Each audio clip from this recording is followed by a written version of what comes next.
Hi, I'm Maddie Hockaday, also known as the Anne of this relationship. And I'm Holly Constant, the Leslie.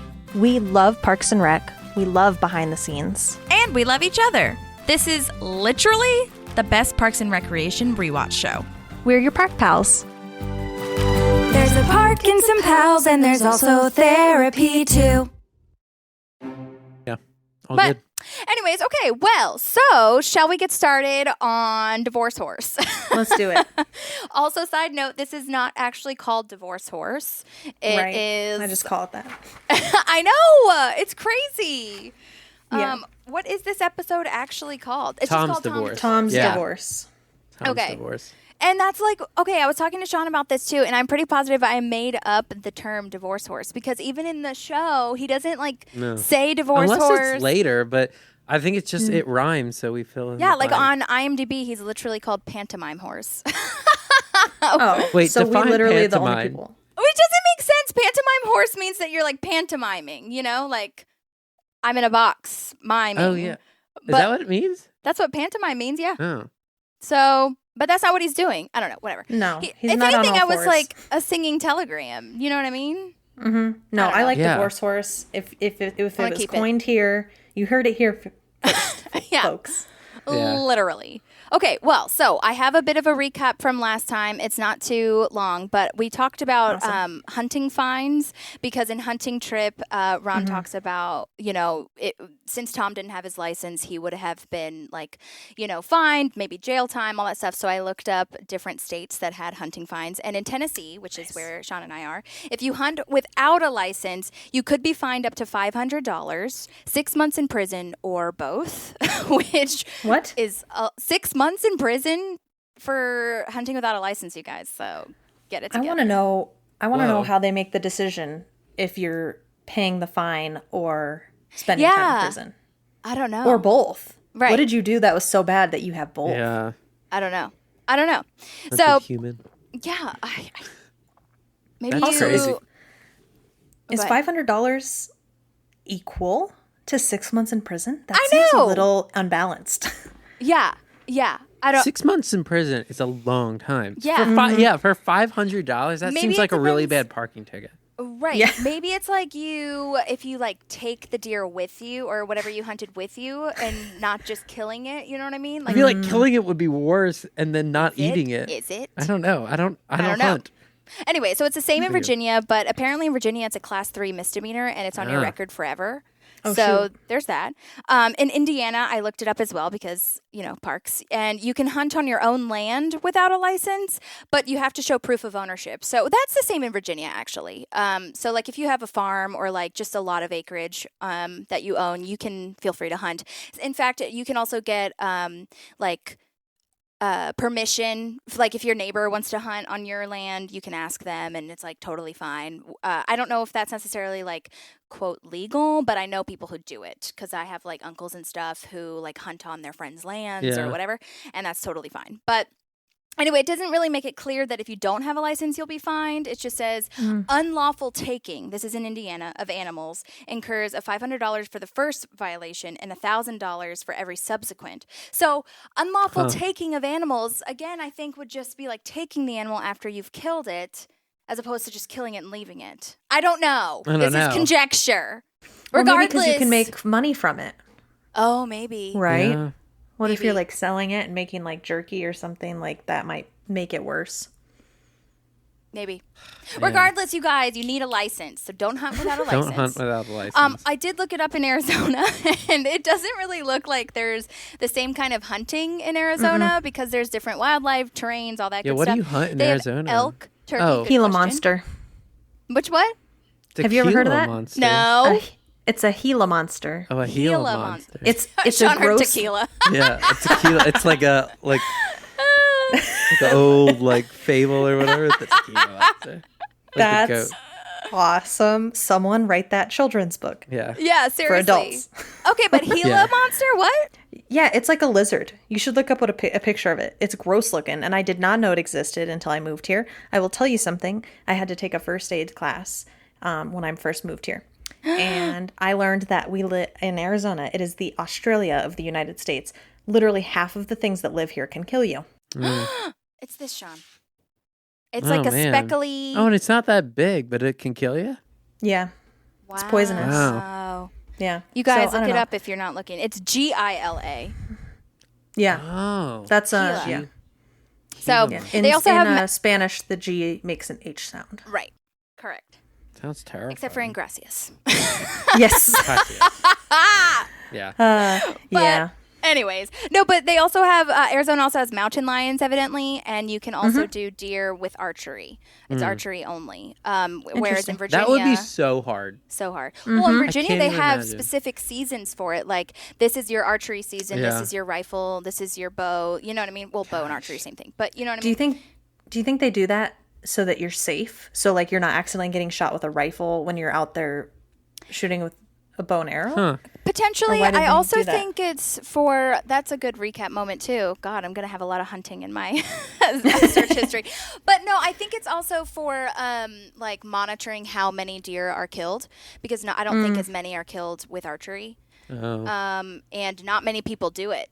You know, That's true. So there's that. But anyway, so that was my recap. Bravo to me. Thank you. Yes, good job. Bravissimo. Don't hunt without a license. Say it again, kids. Say it again. More. Okay. Tom's Divorce. This was directed by Troy Miller. He is a producer and director, a bunch of stuff, Arrested Development, Flight of the Conchords. We talked about him. He actually directed Ron and Tammy, which is wild because I think that Sean is just a Troy Miller episode. Yeah. person. I guess Yeah, that's what's going to I just- happen. But like we talked about, he also has done a lot of specials, like comedy specials. And he also directed Jack Frost. Remember we talked about No that? way. Oh, yeah. Oh, what a sad We movie. did. I know. We did talk about that. That's the one with the snowman. Oh my God. Not going to say it again. Look it up. They It's die. such a good He film. dies. Which, not a spoiler, like we also mentioned last Yeah, time, it's the because it's first, at the like- beginning of the movie. yeah. But it's so good. It's a great film. But he directed 7 episodes of Parks and Rec, including Ron and Tammy, like we talked about. The Setup, which is the one with Will Arnett, a.k.a. Amy's ex, who plays the MRI technician. And it's Can't really wait till we awkward. get there. Oh my God, same. So good. Were they married at that time? Yes. Oh, They wow. were. Nuts.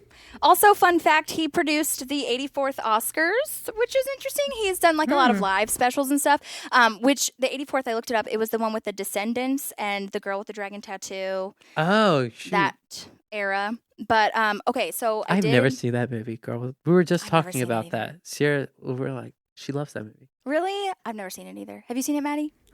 No. Yeah. That's with, what's With his Daniel face? Craig, Bond. right? Yeah. Yeah. Yeah. Yeah. It was books first, right? Yes. Yeah. I think I those read the books book, were actually. like so popular. Yeah. It's crazy. And there's a bunch of them.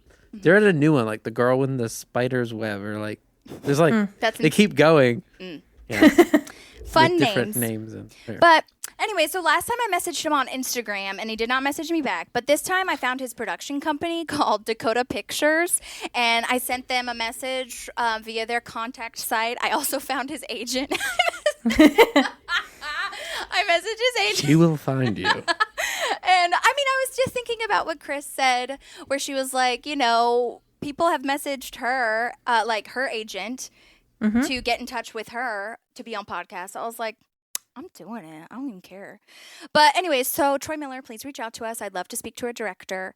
Also, you guys, his agent. So this was another reason why I almost didn't do it, but then I was like, fuck it, I don't care, because it was more of an info at X, Y, or Z.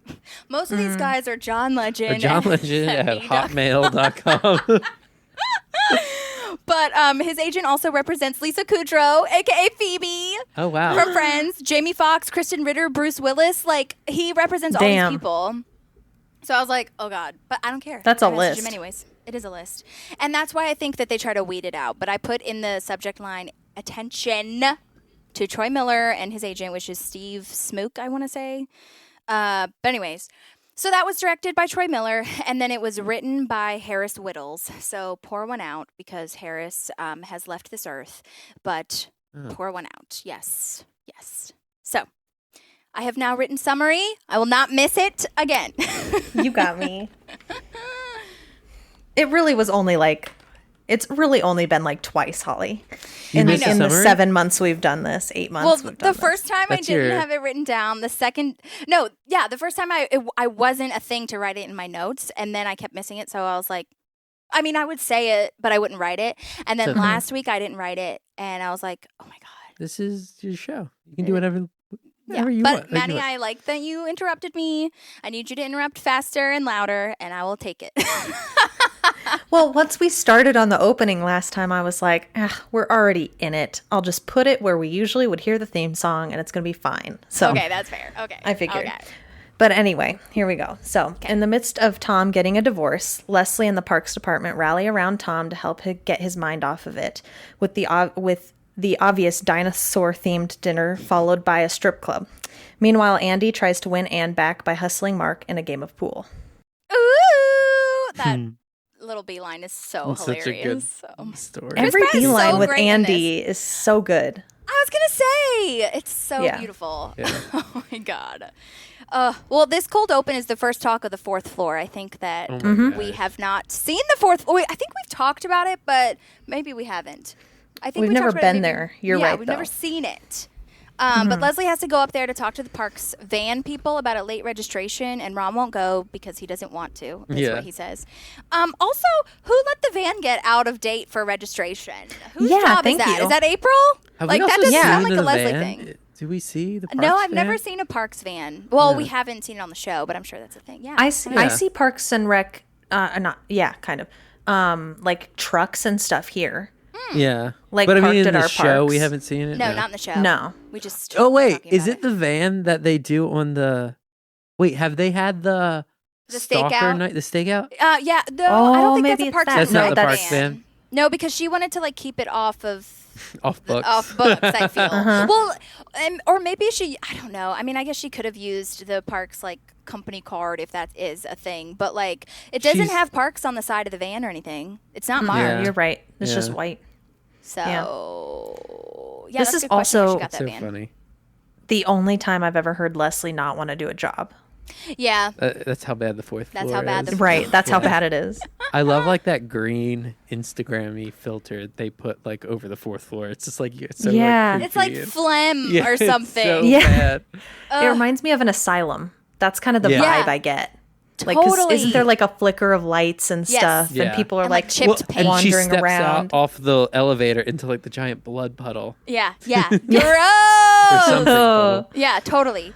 The Side guy note- selling urine. Oh my god, that guy. And Before this we were just watching it like to recap, and we were like, I wonder how much urine goes. So what's the rate for urine? I would sell urine. I mean, like if it's like, what do you think you get $50 a bag, a liter? Is it by the liter? That's a lot of urine. Wait. liter? No, Yeah. that's like Pint. half of a soda, like the big soda bottles that you get for parties. So pint. But all you Yeah. need is like a little A cup. cup. It's a couple maybe ounces Yeah. in a cup. I Yeah. did. I do it. Yeah. Okay, let's find it. Somebody. find it. But I wonder, can they test it and trace it back to you? They can, right? I don't Does know. urine If they have your contain DNA somehow, yeah. Yeah. Does urine contain DNA? Yeah. I would. Yeah, it's got to. Yeah. Well, you. Yeah. I don't know. Anyway, well, this That's your- guy's this guy's selling urine. And buying it. And And buying buying. it, evidently. Is named John Lee Ames. He's been in a bunch of stuff, including 911, Lone Star, which has Rob Rob Lowe in Lowe. it. Hello, aka Chris Traeger. I watched the other 911. Have you ever seen Is that that show? the one with Angela Bassett? Or Yeah, is that and a Connie different one? Britton. It's really bad. Really? Yeah. I didn't watch it. Oh no, wait.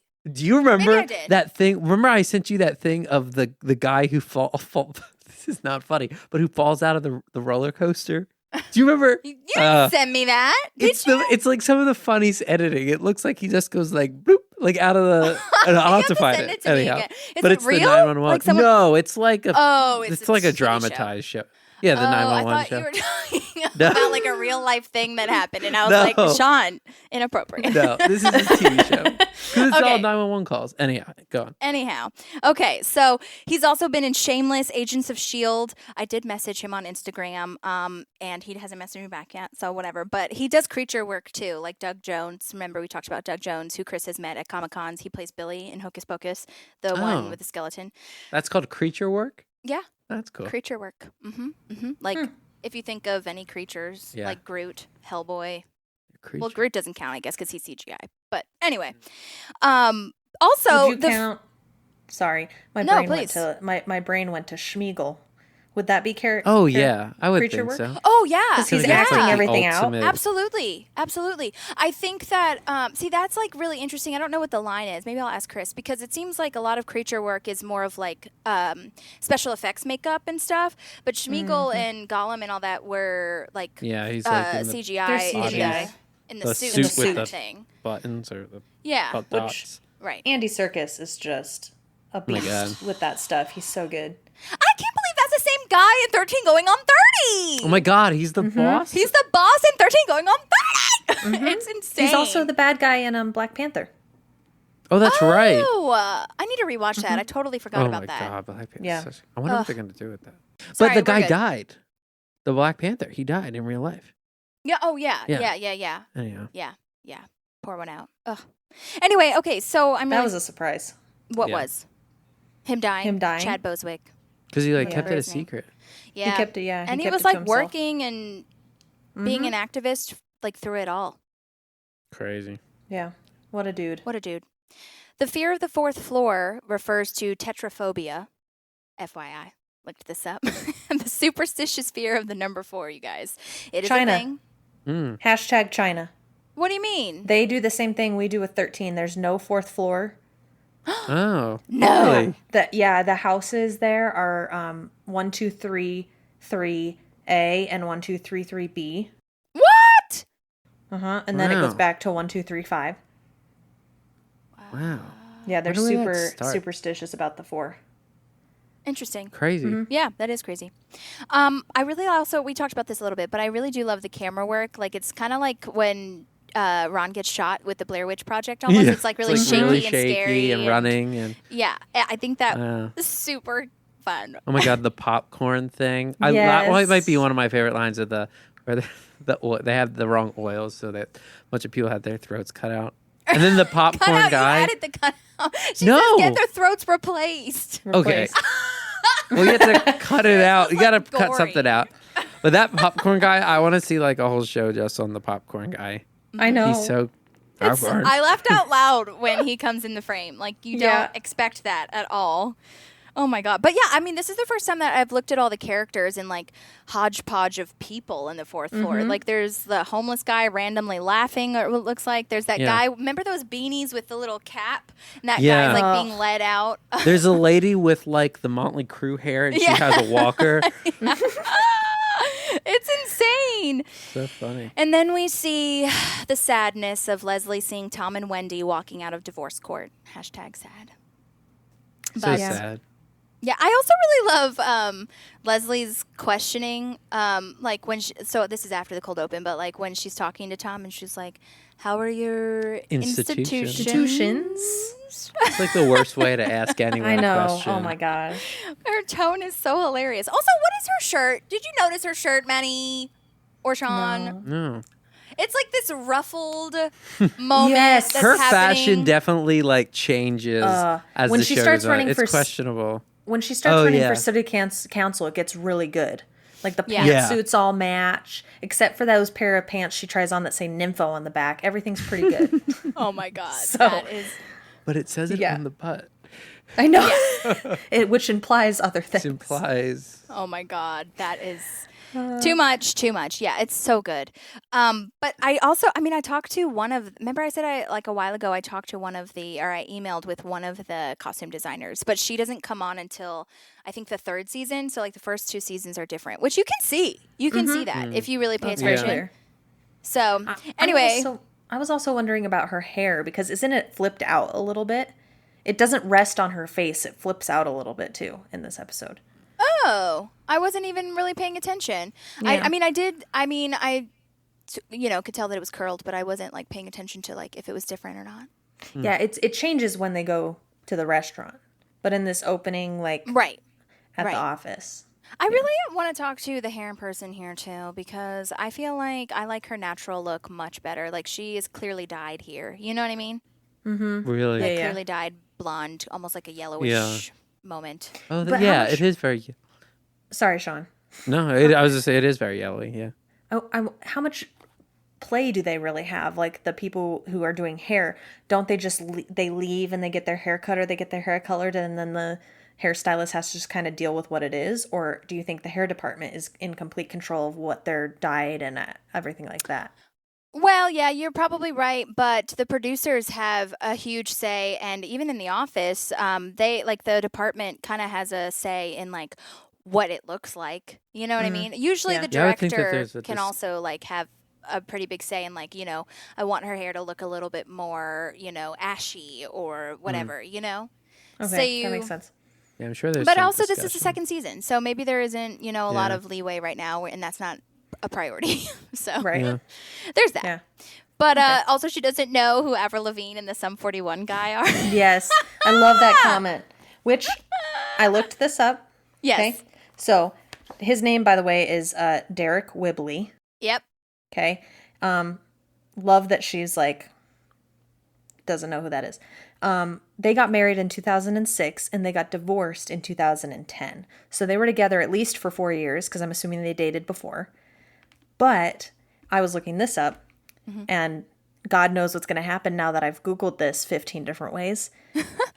A green card marriage has to last like 3 years for it to be viable. It's I got different answers, anywhere between 24 and 36 months. Oh, okay. So I don't know I don't know how long Tom and I don't think we're ever told how long they were married, but that's the research I did, is that I found out it at least had to be 2 to 3 years. And so I'm like, did they end up staying married longer just in case? Or does she not know how long they're together? Well, Avril is from Canada. So I wonder if like that's shoot. you know what I mean? Like just like another parallel. That's cool. She I had a totally work forgot permit, that. so it's fine. Yeah. But yeah, I do wonder how long Tom and Wendy have been together. That's a great question. Maybe I don't think we find that out ever. I mean, it's really. definitely a bit. It's before the show starts. Yeah. Yeah, that's fascinating to me. But I mean, was that like, I don't know, maybe not because of Beijing, but was that a big deal for you, like Avril Lavigne and the Sum 41 guy? I'm going to be honest, I didn't live here. So I don't remember her even getting That's married. what I was asking, if it was like, not Beijing. I was huge into her when Skater Boy came out, and that didn't happen in 2006. That happened. That had to happen in 2004, 2005 before I moved, because I was huge into that album. Like I had the CD and I knew every line to every song on that album. But oh my God, that had to have happened after I moved there, because I do not remember her getting married. Don't remember her getting divorced. Yeah, and then I found out when I got back. It was a big deal. Okay, it was huge. Yeah, I do remember in all the J14 Teen Beat magazines. Yes, that those is magazines. what we talked about.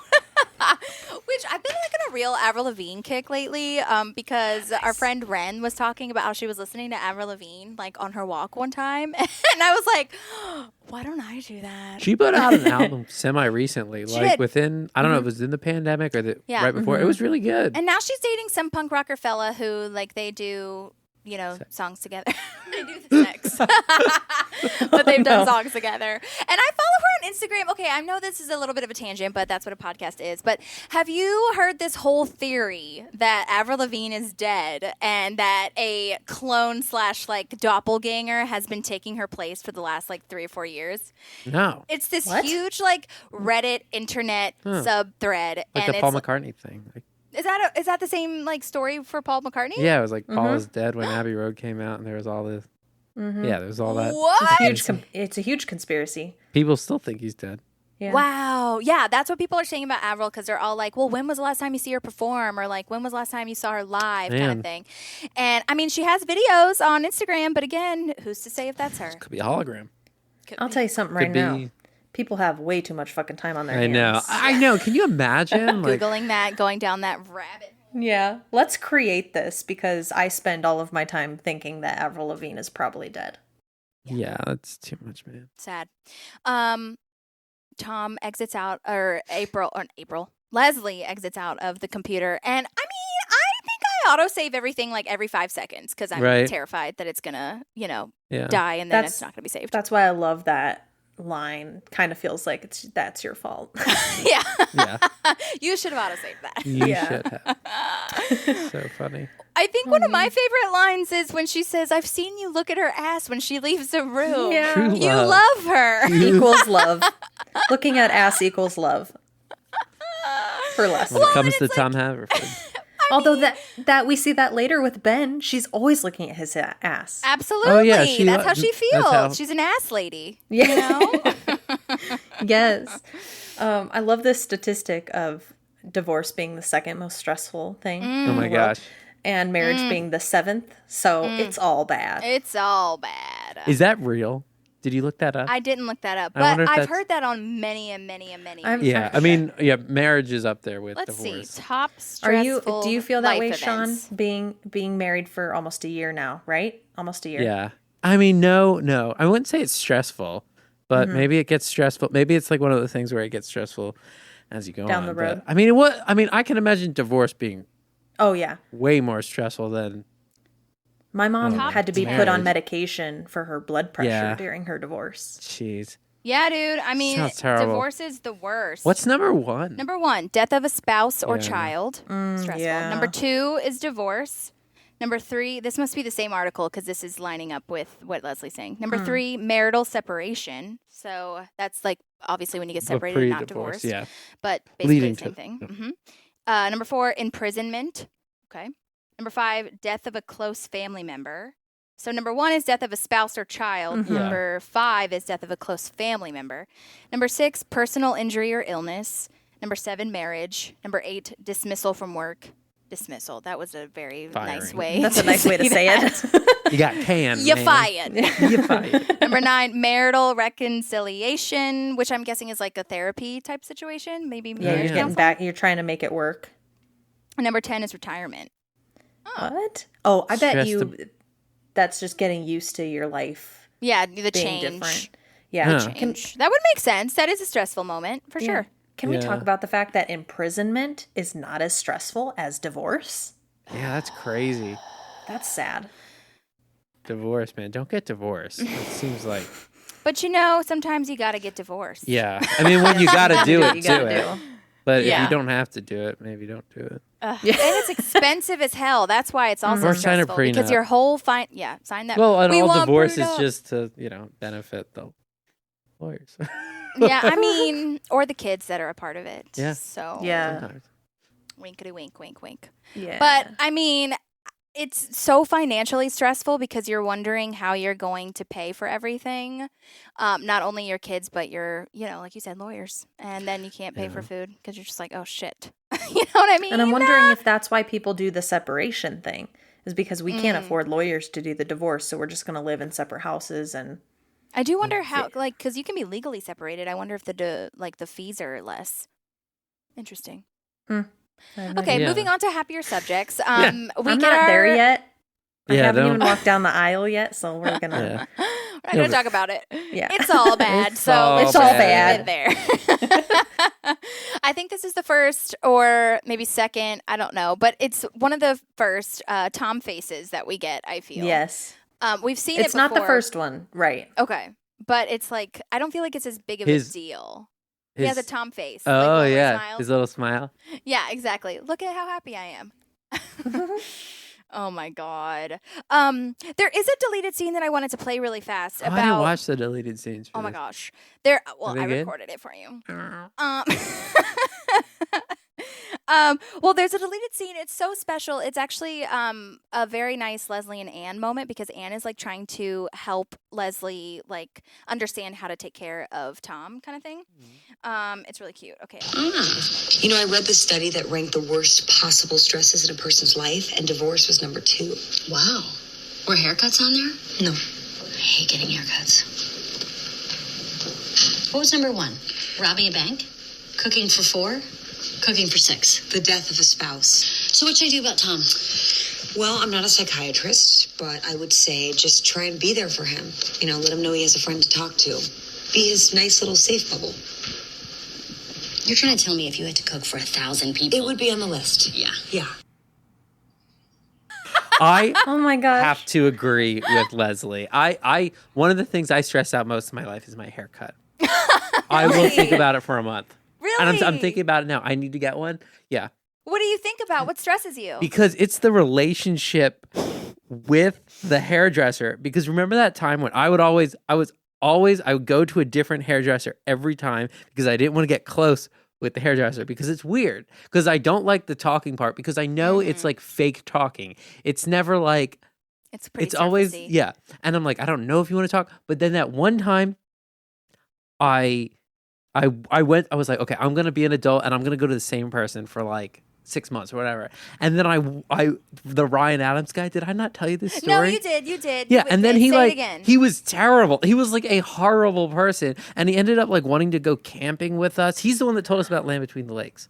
Yeah, and he was like he like wanted to go. Did you do Ryan Adams' haircut? Is that why you said his name? No, his name is Ryan Adams. Oh, that's right. And he hated Tom Petty. It was like the week after Tom Petty died, and Learning to Fly came on. He was like, I hate this song, and I was That's like, right. I don't know, how to, but Cannot deal. So Get out of my after life. that, I'm back on my I hate hairdressers. No offense to anybody listening to this who's a hairdresser. I get so stressed about it. Well, I think that you just need to find one that's like cool with not talking.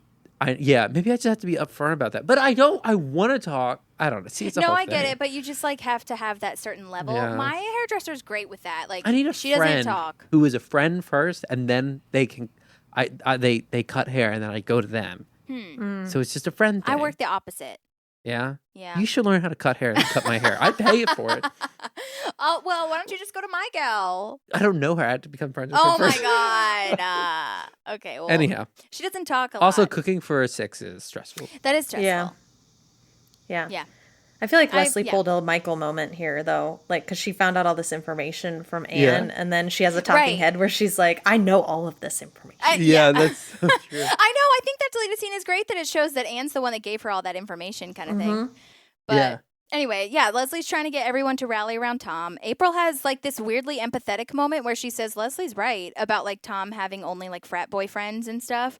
Also, I don't know if you noticed, this is maybe silly, but April's hair is curled and it's very Yes. styled. It looks nice. Yes. I'm like, is she trying to be all cute for Auntie maybe? She might think be. so. This is Maybe so. a little April hair alert. I know. April hair alert. New thing. There's a deleted scene also where everyone is being super nice to Tom and April like calls him buddy. I should have recorded it. April's like, "Hey, buddy." And then like when Tom leaves the room, she's like, "Love you." It's super awkward. That's and weird. awesome. And like even Jerry and Donna are in on it and they're like being super sweet. Like Donna's saying like, "I like your suit." Oh my God. But it's like before like she would actually say that, I Yeah. feel. Huh. And it's in a weird way. But anyway, so now I'm at where Andy comes in to talk to Mark and Anne, if that's where you are. Have they done the whole conference room where they're talking about That's, yeah. where to go and what to take them and stuff? Yeah. That's so they already talked about Jurassic They Fork. haven't Oh. talked about Jurassic Oh, Fork no, yet. they This haven't? is Oh, just, okay. No. That's Oh. just when they're like saying, that's just when I Leslie's get being you. like, I get you. okay, we need to get everybody together. Don't be like, no, I'm a man. Oh, I that's like right. me Yeah, too." yeah. Bah, bah, bah, bah, bah. That was a really good It's run. real, yeah. So yeah, they're in when Andy walks in, it's like one of the weirdest like I noticed it this time when we watched it. It's one of the weirdest like Andy entrances? Mark Anne thing. They're like sitting there like talking about like Oh, they it's did like that a the whole weird- episode where That's like like, she's what's up looking with over that? his shoulder at his job, and then like the next scene that they're all in together after Jurassic Fork, he's like talking about something on his computer, like weird. with angles and architect like blueprints on I the don't know. computer, and I- but maybe he's just explaining how his job works. Maybe. I don't but they don't I don't know. Their All right, relationship. you're right though. They weirds just me don't have out. the chemistry They that have Anne no has with chemistry. other guys. Yeah. Yeah. Yeah. But that is a Honestly, great sometimes scene with think them, Mark had more chemistry with Leslie. though. Oh yeah. Yeah, I think Or so too. maybe that's more with Amy, because I'm listening to that One Tree Hill podcast, and I don't have you guys watched One Tree Hill. Yeah. I have. Okay, I have, so there's Haley and Lucas, right, and they're best friends in the show, and I think they were saying, hey, the writers wanted to kind of make us have an interest in each other, and they just watched us, and we didn't have the chemistry. But I had really good chemistry with this guy who I was never supposed to end up with, but they put him with interesting. me. So I think you also just with natural people, even as good of an actor as you are, chemistry is just such a natural thing Yeah. that you can't really help it sometimes. So I wonder Right. if that's what it was. Like they just Interesting. didn't have chemistry. Right. Rashida Yeah, and that's true. Paul. Yeah, I mean, allegedly, that's why they have screen tests for auditions. You know what I mean? Like, Well, and maybe they just didn't know they were going to be together in the show at that point right. Yeah. when they did Totally. the auditions. I don't know. Yeah. No, I agree. Mark, they don't have that syphilis medicine that you wanted. Have you ever done that? I do that to Sierra, my wife, all the time. What? Where like I love like we'll be in the grocery store and I'll like talk really loud and be like, Sierra, did you pick up your adult diapers? Like when people are around. I do it all the time. It's so fun. I'm gonna do it to you next time we're in public. How does she react to that? Well, at this point, she thinks it's funny, but now she's starting to do it to me. Did she? I could see her doing that. Yeah. Wait, so like, what? When Or, did like, that start? do When did you she do have- the first time? I don't know. You have that extra strength deodorant that the doctor told you about, Sierra? Yeah. Like, you always have to be near somebody, though. Yeah. It's funny. So good. That is hilarious. Do it to your, Ivan. Yeah, Ivan or Or your brother or somebody. somebody. I totally Oh do my it to Connor. God. I really like Mark's line though of like, what a surprise running into you all day, Every day, everywhere wherever we are. every single place Yeah. that we are. My thing And is like, we think it's funny, right? Watching it, and you're like, oh, I know what Andy's trying to do and everything. But like, if I put myself in Anne's shoes, like I That would would be be terrible. So, yeah, it's. Can you awful. imagine Like, having somebody like that in your life right now? Like, Oh my god. that would make your relationship really stressful, so just- Oh, yeah. stressful. especially at work and like yeah. Oh my god. Yeah, that's true at work too. Mm-hmm. Well, and it's so funny because Andy truly thinks he's chipping away at their relationship. Yeah. He's like, I know. Poor guy. little He's baby. so naive. I love his little talking head of like, Mark never asked me for any specially shaped condoms. Yeah. I made that up. I make Yeah. that up. Also, Well, as here's funny as why are they holding condoms at the shoe shine stand? the shoe shine stand. I know. I love how it's just like a general store. I like, know. I wonder if they really even- do have condoms or if that's just They something must- that they he can't. asked We for. should look next time. Or, like, we're made at the up, shoe you shine know what I store. mean? Yeah. Oh my god. Yeah. One of my favorite things though is when Parks or The Office like bleeps out the word fuck. I just think that I don't know why it gets me every time. Wait, when do they say? When Divorce Horse comes in, Andy or not Andy, Aziz, I'm sorry, Tom is like, oh, for fuck's sake. I think it's so funny. So Do you have you time got a / do divorce, you have divorce, anything so before I cool. talk about the amazing Divorce Horse? That's my next note. So do it. What's your next note? What do you want to say? After that, Yeah. After Divorce Horse. Or like After- for Divorce Horse, I'm sorry. oh, I literally just have Divorce Horse. I love this so much. Can I send this to someone? I would totally love use to send this. that to someone. I know. Oh my god. You'd have to be And they careful must who you're do- sending it to, though. You know, like Yeah. I have certain people in my head where I'm like, I could do this, and they would think it was funny, and certain people where I'm like, they would not like me after Yeah. this. I wonder what's the extent that the divorce horse would do. Yeah, or Because like he where obviously would does go. the sorry one. Right. Spoiler, but yeah, like, you It's not a know, spoiler. does he do a lot of happy birthdays? I can't imagine that he does a lot of divorces. Right. No, it's probably birthdays, right? Yeah, it's probably Birthdays. divorces. Yeah. Right, totally. Oh What my would the gosh. song be for your birthday? It's your birthday, of course. It has to be a chorus. It's always a chorus. How does it start at the end? Leslie, sorry, of Leslie, course? sorry. Sorry if Is that what she sorry, is that what he Leslie. said? Sorry for what she said. Of course, something like that. Okay. Yeah. Well, we might have to go back and watch it when Yeah. we get to that part. But okay, Divorce Horse. Oh my god. Sorry, deal. it's Go ahead. It's Leslie's. Sorry, she called something selfish. Oh, called you selfish. Leslie, Selfish. sorry she called you She called you selfish. selfish, of course. She just didn't know the full story, of Hey, course. of But now course. that she does, she's sorry, of course. Sorry, of Or course. forgives you, of course, or something. She loves She's being proud She to loves be your being deputy. deputy. Yeah. Or loves to be, yeah. Yeah. Okay, thank you, Maddie, for that. Needed it. Well, this lovely fellow is named Jon Paul Burkhart. Oh my gosh. Oh my gosh. Jon Oh my Paul gosh. Burkhart. Thank you so much to Jon Paul. Special shout out to him.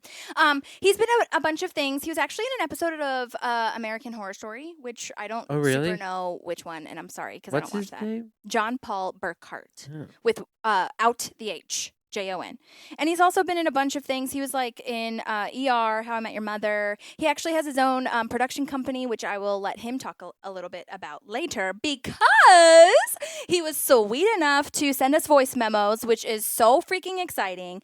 And I cannot wait for you guys to hear them. I'm so grateful. I'll be playing them for you guys. So thank you to Jon for doing that. He was just like so gracious and generous, and he's been having a tough go of it with COVID, just like with some of his family members, which I'll send this to him, and if he wants me to cut that part out, I can. But it's just like, it's been a lot for all of us. I think we've all had some troubles, but it's like he was so lovely and like said the question that I asked him before he answered it so that I could like cut around it, and soup's profesh.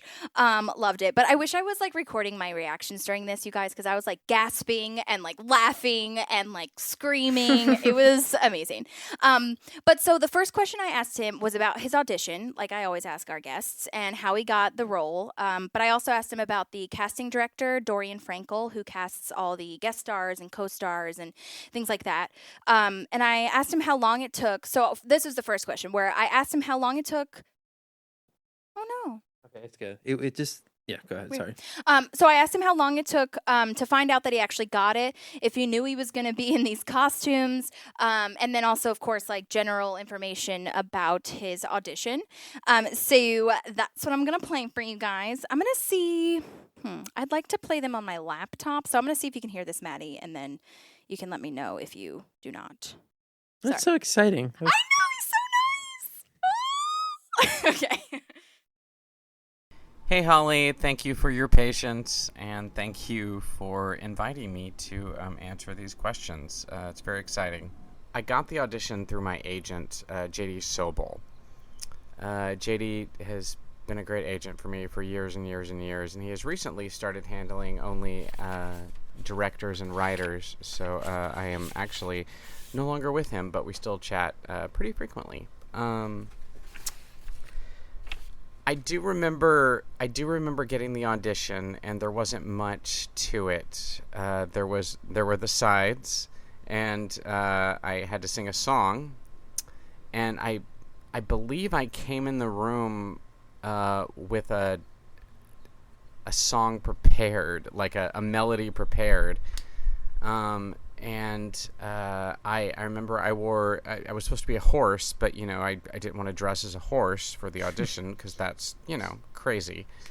So I wore I believe suspenders and some pants that I felt just screamed like carnival attraction or something, and I felt like, horse. I feel like this is that world.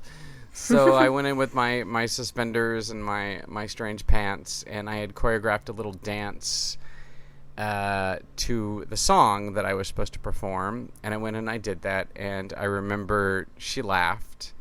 Dorian's very sweet. She has called me in multiple times for multiple roles, and I believe this is the only role that she's ever cast me in. And she's one of my favorite casting directors. She's just great in every possible way. She gives you a lot in the room. She's a lot of fun to read with. She's very chill, which always, makes actors more chill. So I remember I did what I had planned to do when I came in, and she laughed, and she gave me a little bit of direction. I took it, and I did it again, and she said, "Great, that's all we need from you today." And I was like, "Okay, great, thanks." And I left thinking, okay, well, that's another audition. And about 3 or 4 hours later, I got a call that I was pinned. And pinned for an actor means that they have, it's an old school term. It means that they have literally taken your headshot, put it on the wall, and put a pin in it, meaning we want to hire this guy. Probably. Sometimes they can pin more than one actor. But being pinned is always a good thing. So, that's how I got the job. I auditioned from an audition from my agent. And I'll say again, I really enjoy Dorian. She's very sweet. She's kind of weird, which I like because I'm kind of weird. So, yeah.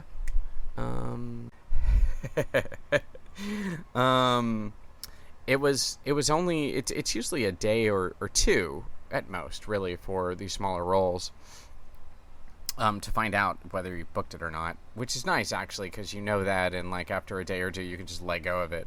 Actually, my whole philosophy for auditioning is hit it and quit it. Go do your best and then just let go.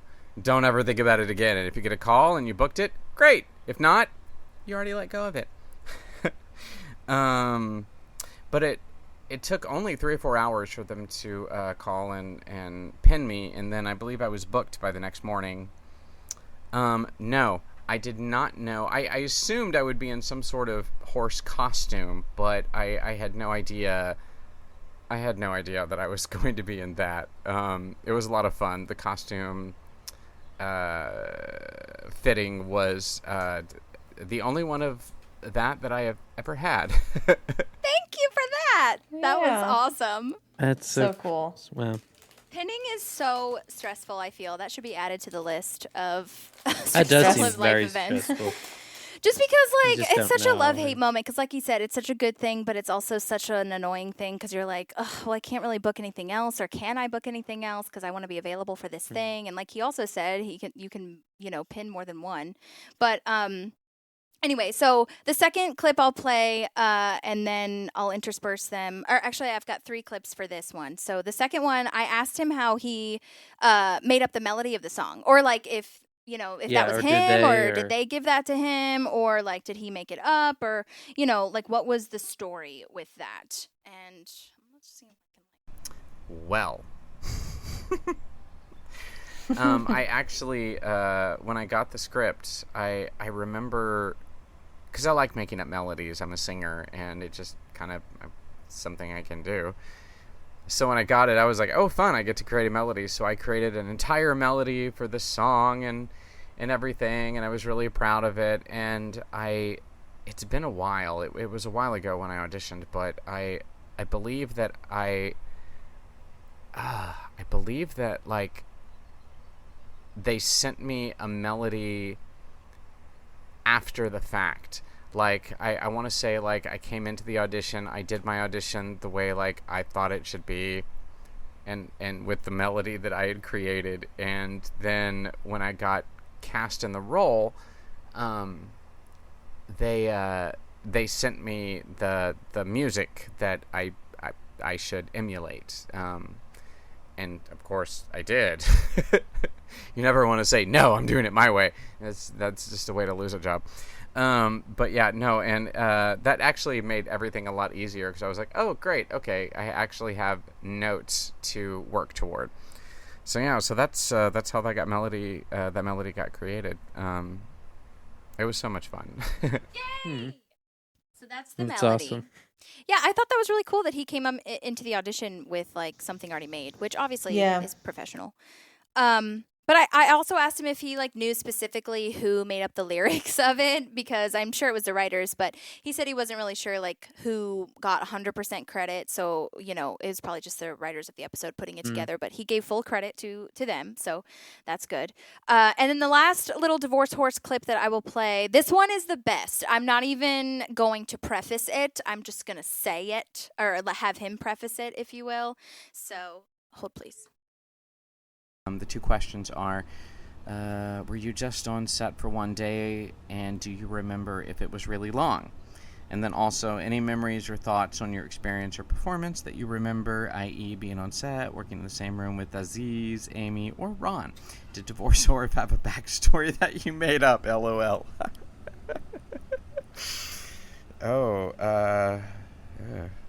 Okay, I'll answer all that. Okay, here we go.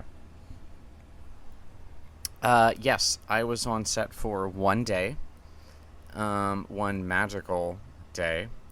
I do remember very specifically that I being in this horse costume, it took 2 costume fittings to get it right, and they did a great job, in my opinion. The costume designers just a fantastic job with the horse.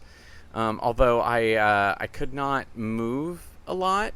I had to have a horse wrangler at all times, especially when I needed to back up, because I could not back up on my own because the back end of my horse person buckled.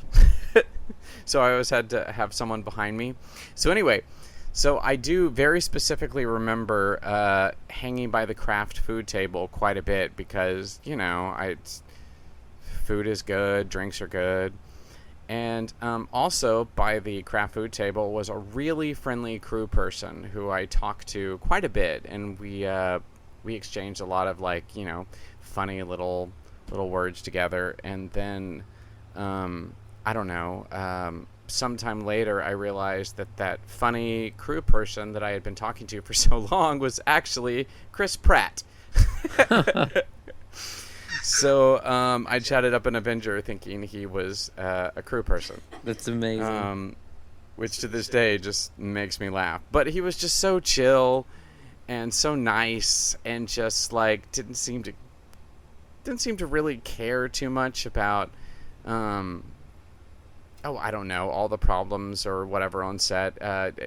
Yeah. So yay. I actually had several conversations with Chris Pratt. So yay. It wasn't a necessarily long day.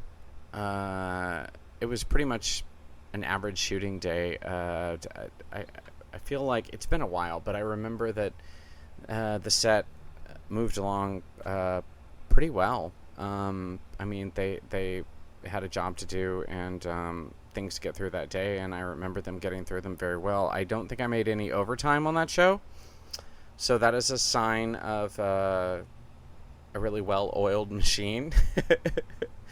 Even though, you know, I would have welcomed the overtime. Overtime's great. I don't really remember anything specific about Aziz. I remember he was very nice. He was very professional. He was just there doing his job, period. Yeah. Amy Poehler was very sweet, very fun. She introduced herself to me as soon as I got on set in my ridiculous horse costume. And yeah, she was very nice, and she was a lot of fun to improv with. Wow, that's awesome. That's crazy about the Chris Pratt thing. Wow, that's like such a good what a reflection great story. on yeah. Oh my gosh, yeah, and just like how kind I guess he was. He wasn't like trying to, you know, be the boss or like have any sort of ego with it. Like the way that he described that, as far as him like not really, you know, caring. But like I know what he means because he cared. Bless you. Sorry. You're good. Now, but yeah. Does the divorce horse come back at all in the show? This episode? No, in the show at all? No. Oh, he doesn't. I had it in my mind that he came back in a later season. I did too. But maybe totally it's just the end clip. Yeah, it's the tag. Huh. Yeah, it's crazy. I kind of swore. Huh. But yes, so I have some more things that I'll play from him at the end for the tag scene that he's in. But I'm so appreciative of him doing that for us. And so cool. I am playing like every piece that I can because I was just like eating it up. It was awesome. So cool. Here it seems like Ron and Tom are having a nice like heart-to-heart moment, like, you know, let Leslie bandage your wound, pull the thorn out kind of thing. What? Yeah, I was just remembering that scene. It's funny. Did you see that Ron's hair is flatter in the back? No.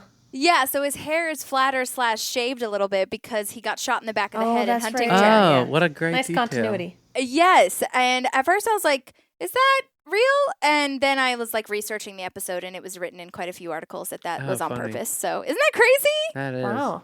Yeah. Nice. I also love this whole, like, it starts I don't know, I'm sure he's done it before, but Tom calls Ron Rondalisa Rice. Yes. I feel like, I know he does it throughout the show, but I can't remember what other ones he's done before. But he, like, takes that on a whirlwind throughout the series, which is crazy. Yeah. Mm-hmm.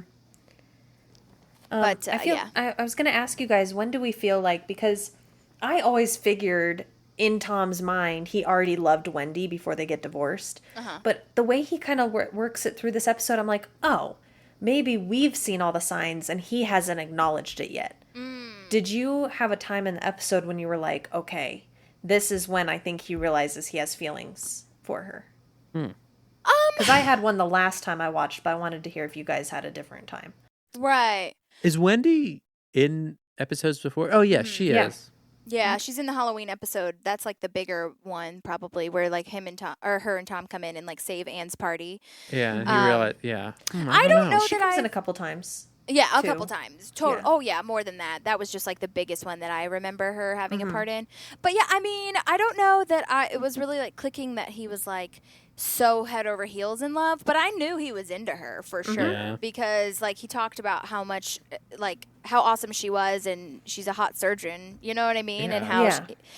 but I didn't know. I think that this is when he's realizing he's like just sad and in love, but also I don't know if it's a part of me doesn't even feel like it's in love. It's just I feel like he's just sad that he's losing out on this like opportunity kind of thing because he Probably didn't doesn't know really what get to he ask her has. out like Yeah. and he didn't Yeah. really get to talk about any sort of feelings with her. It was more of like this is just an agreement we had. Yeah. Well, and think What's about it the- too. He's been living with her for like what 3 years at least. Yeah. probably Yeah. now, right? Big.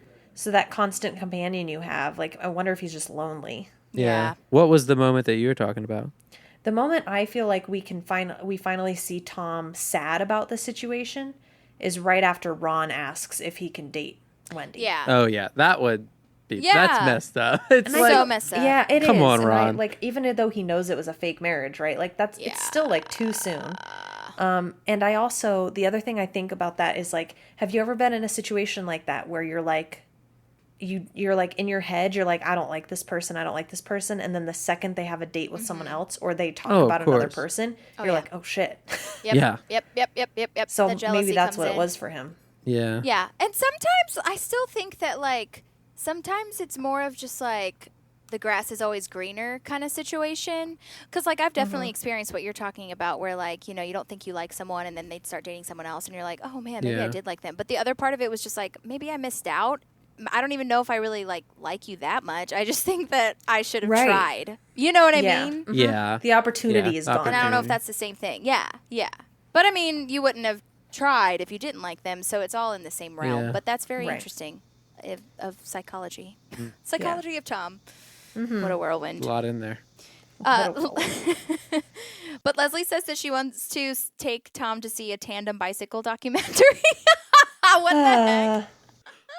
That would be what Sometimes a thing. I feel like her and Ross from Friends would like No. be amazing friends or Yeah. like dating because they both love documentaries and history and everything. Her I'm all at for a home. good documentary. Like, Yeah. but this But is not on that, the situation. Her like at home life would be so funny to see what she actually does. I know. Like, yeah. So funny. But Tom wants a strip club, which we'll talk about a little bit later, but we don't do that. But then we land on Jurassic Fork, and Jerry Oh says my that he's God. gone to this restaurant 3 times a week. Yes, for the last however many years. Like many And years, yeah. He's on a government salary. How is that feasible? What? Because this is one of those places like it's not like incredibly cheap. No, it probably. can't be because it's kitschy and it's Yeah, like, it's like a rainforest cafe. yeah. Also- John says Yeah. that I am Jerry in this moment. Yeah, Holly loves a themed restaurant. Like she loves in Nashville. Well, I don't know if you know. There's the the Opryland, whatever. Yeah, there's yeah. there's the Rainforest Cafe there in there, and there's the aquarium restaurant, which is like the same thing but aquarium. And Holly loves it. I love it. I had Yeah. a feeling you would. I had a feeling you would be just like Leslie in this moment and milking every pun you could out of the Oh my gosh. theme.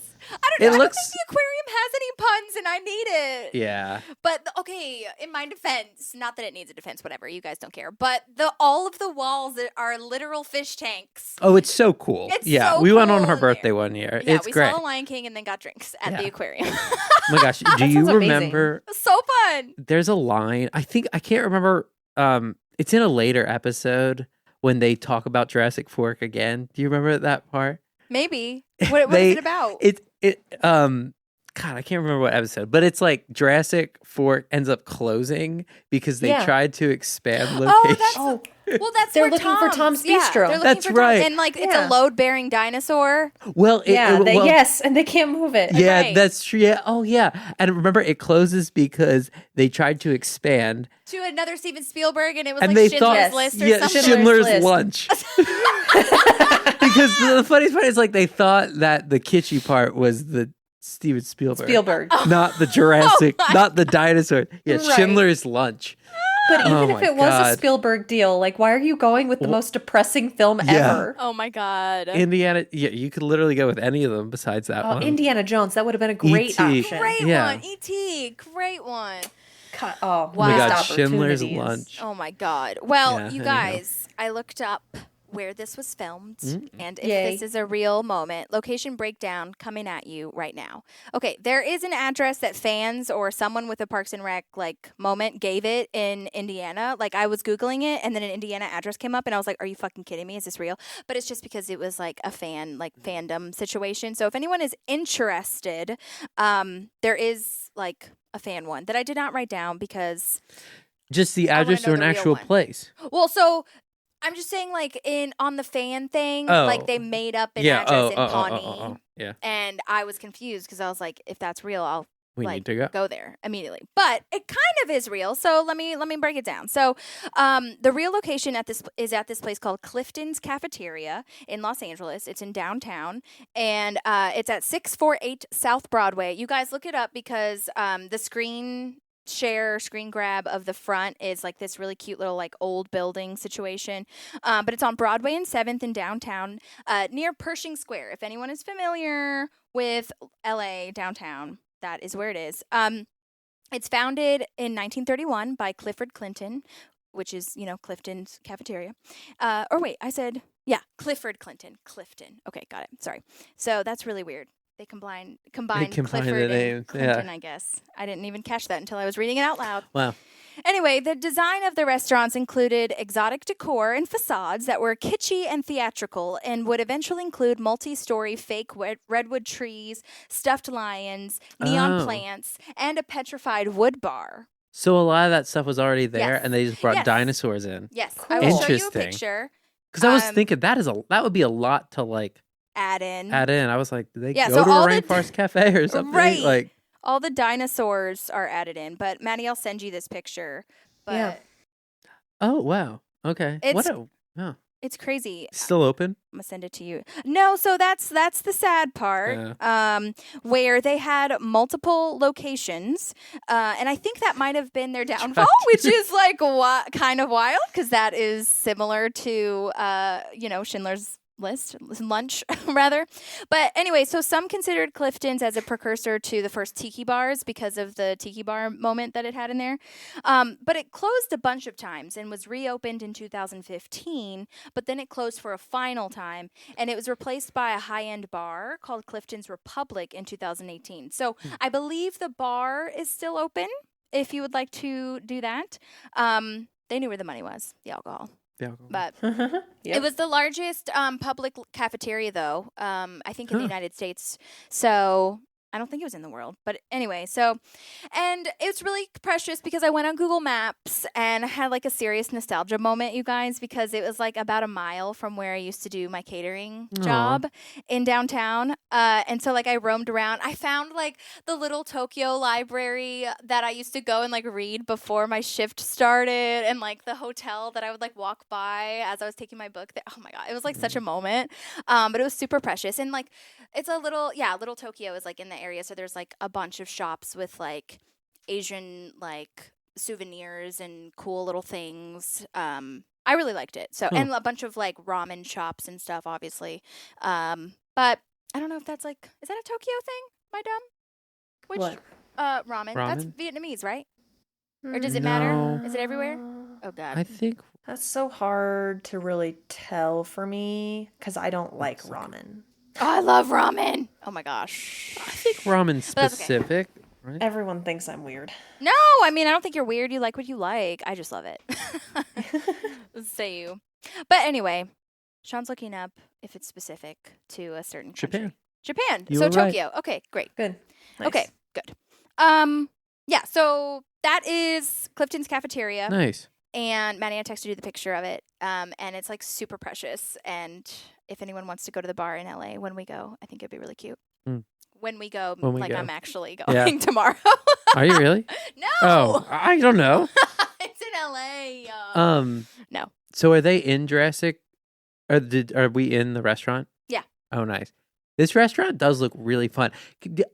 There's like so much to do in this restaurant. Do you notice how they're like getting up a lot from the Yes. table? Uh-huh. Like Tom and Ron. Leslie have a little moment. They go play pool. Yeah. Like there's like they're not just like yeah. sitting down and I like noticed that too. Like, there's like that little loungy area Yeah. where Ron and Tom are having a moment, and then Leslie comes over where Ron was sitting. Yeah. and they're there for like a while. They're like, Yeah. this is like a night. I was wondering about that too. Like, how do you naturally get up from the table like that and go have a side moment with someone else? Yeah. know. I don't know. Maybe it's like they're going to the bathroom and then they stop at the bar or something on the way back. Yeah. I don't know. I will say I went back and I made sure everyone changed. So nobody was wearing the same stuff at work as they were at Oh. which I honestly, no offense to the costume designer person, saw that as a missed opportunity. Really? Because I feel like there are a couple people that would have not changed. Like, how does Andy have enough clothes to change That's for a dinner? true. Is he? You know? So he's wearing a different shirt too? He's wearing a different shirt as well. He probably just put a And- flannel over his t-shirt. He could have, and I looked for that, but the other shirt he had was a long sleeve and like a high, and I honestly, the other person I thought that wouldn't change would be Ron, Yeah. because I don't think he cares enough to look No. nice for dinner as long as he's getting meat. Yeah. Yeah. Obviously, I expect Donna and Leslie to change, Tom to change. They changed. Yeah. The one person I couldn't really tell was April, because her outfit looks almost the same, but she's always wearing black anyway. Right. Yeah. Yeah, So I that's couldn't really tell interesting. very well. Because especially I would think like that almost feels like a dinner where you just like have to go to. So I would imagine like they would just go right from work. Like if you went home first, you're not going back out. Like to go to Right, right. That's Jurassic me. Fork. I'm the same. Hashtag me. I will Yeah. not. I will not. No. How Especially if funny. it's with work people. I'm like, can we just go straight there? I Yeah. mean, I've done it before because you gotta do it. gotta do it. But I would prefer to go directly after work because I'm trying to Yeah. go to bed. Yeah, I feel that. I like that April's wearing a dinosaur hat. That's Oh my very gosh, you're a precious. little dinosaur. Yeah, hat. Yeah. dinosaur hat. This poor waiter has to wear a dinosaur outfit my or God, like the poor caveman waiter. outfit or whatever. This guy's name is Evan O'Brien, and he's been in a few things actually, including General Hospital and a few other things that I wasn't super familiar with. So I'm sorry that I didn't write it down. But I loved his performance. Thought it was super funny. I like that he did that thing of like he definitely played it more of like a truth, like straight face Yeah, situation. like I don't want to be here. Right. Yeah, no, Like, very much so. Do you Did not see wanna what be I'm there. wearing? And Yes. Oh my god. put up with these puns. And oh my God, I love when he's giving his little speech and like Jerry knows it. And he's like mouthing along and he just Yeah. loves it. I wonder the only if thing that's extinct will be your appetite. your appetite. I wonder if the whole family goes when they go. Like, I does his wife go? Mm-hmm. Like, Maybe he goes like by himself this his twice a week, escape? and like someone Yeah. else goes. Like I wonder his if he family goes for into- lunch. Like, is he? Maybe. I wonder What if it's is close he- enough for lunch. That's a running theme, I feel like, for That's Jerry, true. right? His kids Interesting. do very, very kid things for all their life. So he probably took them there when they were little. And then as women, they're still doing kid type things with him.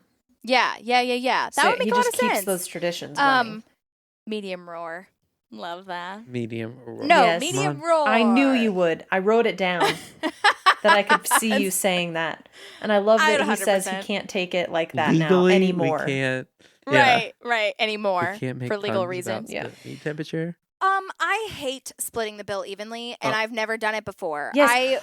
That's not I will a say thing. that is not a thing anymore. I feel like, well, do you remember like in Boston, a lot of places wouldn't do it. They wouldn't do like the separate. So They would just split it. sometimes we would do it in Boston, and it was always Really? shitty. But we would- now you have Venmo and everything that We it's would like do, easier. we would do sometimes what we would do, I think Holly, you and I did this once for a women's group thing, is we got the receipt and we wrote the last four of the card Yeah. number and Yeah. how Oh my much money. And that was so That was so dumb. stupid. It was like, Yeah. yeah, and I don't know why. Maybe their systems couldn't do it, but yeah, that is the worst. If you ever go and Yeah. we're splitting it, oh my god. And like, I mean, I've worked as a waiter even in those times, and you can do it. It just, I don't Yeah. think it was as accepted. yeah, And maybe there were some, maybe, And okay, maybe I'll it's give it like like, 5% benefit of the doubt. I but- will say there are still certain places like New York will not do that. Like there's certain like I went last time I was in New York, I mentioned it and like the guy I was with was like, what are you talking about? Like, we do not do that here. And the waiter would not do it. It was one card or split down the middle. And like, they would not, it was like, they were almost offended. So I know, it is a Northeast in thing. New York recently. Well, recently, like before COVID, but I mean. Yeah, maybe it's at, like, I mean, it was kind of a was it a fancier fancy place. restaurant? Yeah. I wonder if And that's it what was in like, maybe it was in Soho. I don't know. But yeah, it was like offended. And they were silly. very much like, we do not do that here. I'm like, fuck you. Like, Right. I'm not paying for whatever the bullshit you have. Yes. Yeah. Nowadays, the waiter sometimes will ask like all one Oh, bill. yeah. All or one bill. These two, yeah. Totally acceptable. I try to now. tell them Crazy. before we all order. Like if I know Yeah, we're gonna just makes it separate easier. Yeah, I'm like, hey, it's gonna Totally. be us and them, because Yeah. I know because when I was a Yeah. waitress, this POS system sucked ass at trying It to does. split it up after. So just being able to put it yeah. on Oh, separate yeah. Putting tickets it at before. the beginning was much Yeah, better. Yeah. maybe that's why people said that they couldn't do it because they're Yeah. just like, I don't want to deal with this bullshit. I don't know. Also, but Anne is also definitely like rebelling in this moment because, like, also she's getting a Caesar salad at this place. Like, Yeah. that's not what you get at this right, place. right. Like, you What's get the pun? a Tyrannosaurus Tyrannosaurus salad. Caesar salad. The salad, yeah. Yeah, and then Tyrannosaurus there's the salad. pork, the Oh yeah, chops. Veloso chicken wrap. Uh-huh. Yeah. And then I can't remember. Leslie got pork chops, but it's something Yeah. chops. But anyways, that is Yeah. so funny. Tricera chops. Yes. So good. So good. I want to see the whole menu. Oh, I know. Me too. It'd be so But I mean, good.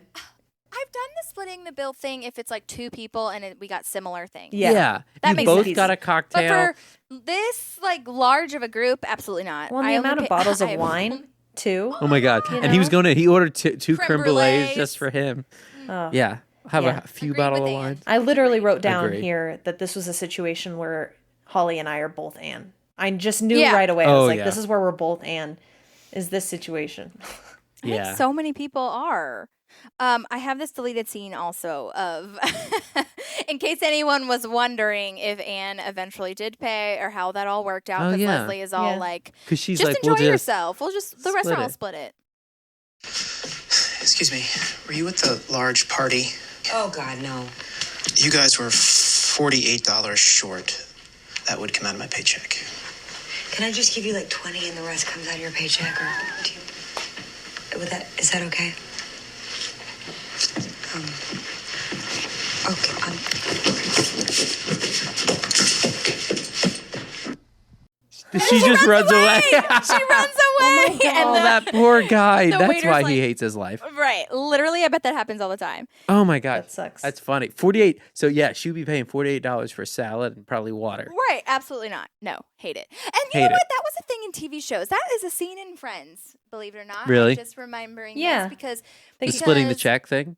Yeah, because Ross, Chandler, and Monica all make good money, and Phoebe, Joey, and Rachel do not. And so they all order like shitty stuff, like a side salad and like a tiny little soup and pizza, like that's one little slice. And then at the end, they all end up, or they all want to pay like $40, and then they get in a fight about like who makes money and stuff. So yeah, I guess that was a thing back in Yeah, the it's just like 90s now you situation. don't even. Yeah. Yeah, it must be the technology. And now, like, even if there is a place, you just Venmo people, and it's just, Yeah. you know. I have also this one other deleted scene. I'm so sorry, but it's just too How good. dare you. It's about Jerry, Oh. and so he said, "Okay, I'm just gonna play it." They have got a life-size dinosaur egg that you can get in and have your picture taken. I do it every time I come here because I am making a flip book of me hatching. Hey, April, I am going to go get the egg, and I was wondering if you would come and take my picture. Sure, I'll be right down after he's done with his cake. Oh, cool, thank you. That is so funny because I was going to say there is a moment where somebody is standing in front of something and there's a sign that says, like, you have to be this tall to enter the egg. And I was wondering what that was. I didn't see that. I It's didn't behind the either. table. Oh, that is so funny. Yeah, he's making a flip book of him hatching. Him hatching. I want to see that flip book. That's oh amazing. my god, me too. Do you see the egg in that scene? No, you don't see it. It's a giant egg. I also love all these sound effects and like roars going on in the back. Yeah. Well, it's like Rainforest Cafe. You know, like every Rainforest 30 Cafe. minutes, there's Oh, like a. you're right, We need to go to Sean. Rainforest Cafe. We do. Maddie, come Treat here. yourself. We're going. You need to come for a treat yourself. I know, yeah. I do. I really do. So good. I'm I'm excited. It'll happen. Yes, absolutely. We got to figure it out because I want to do a Christmas one, but I'm sure we'll do one again in April for Sean's birthday. Christmas tree. That'll be the next one. Yep.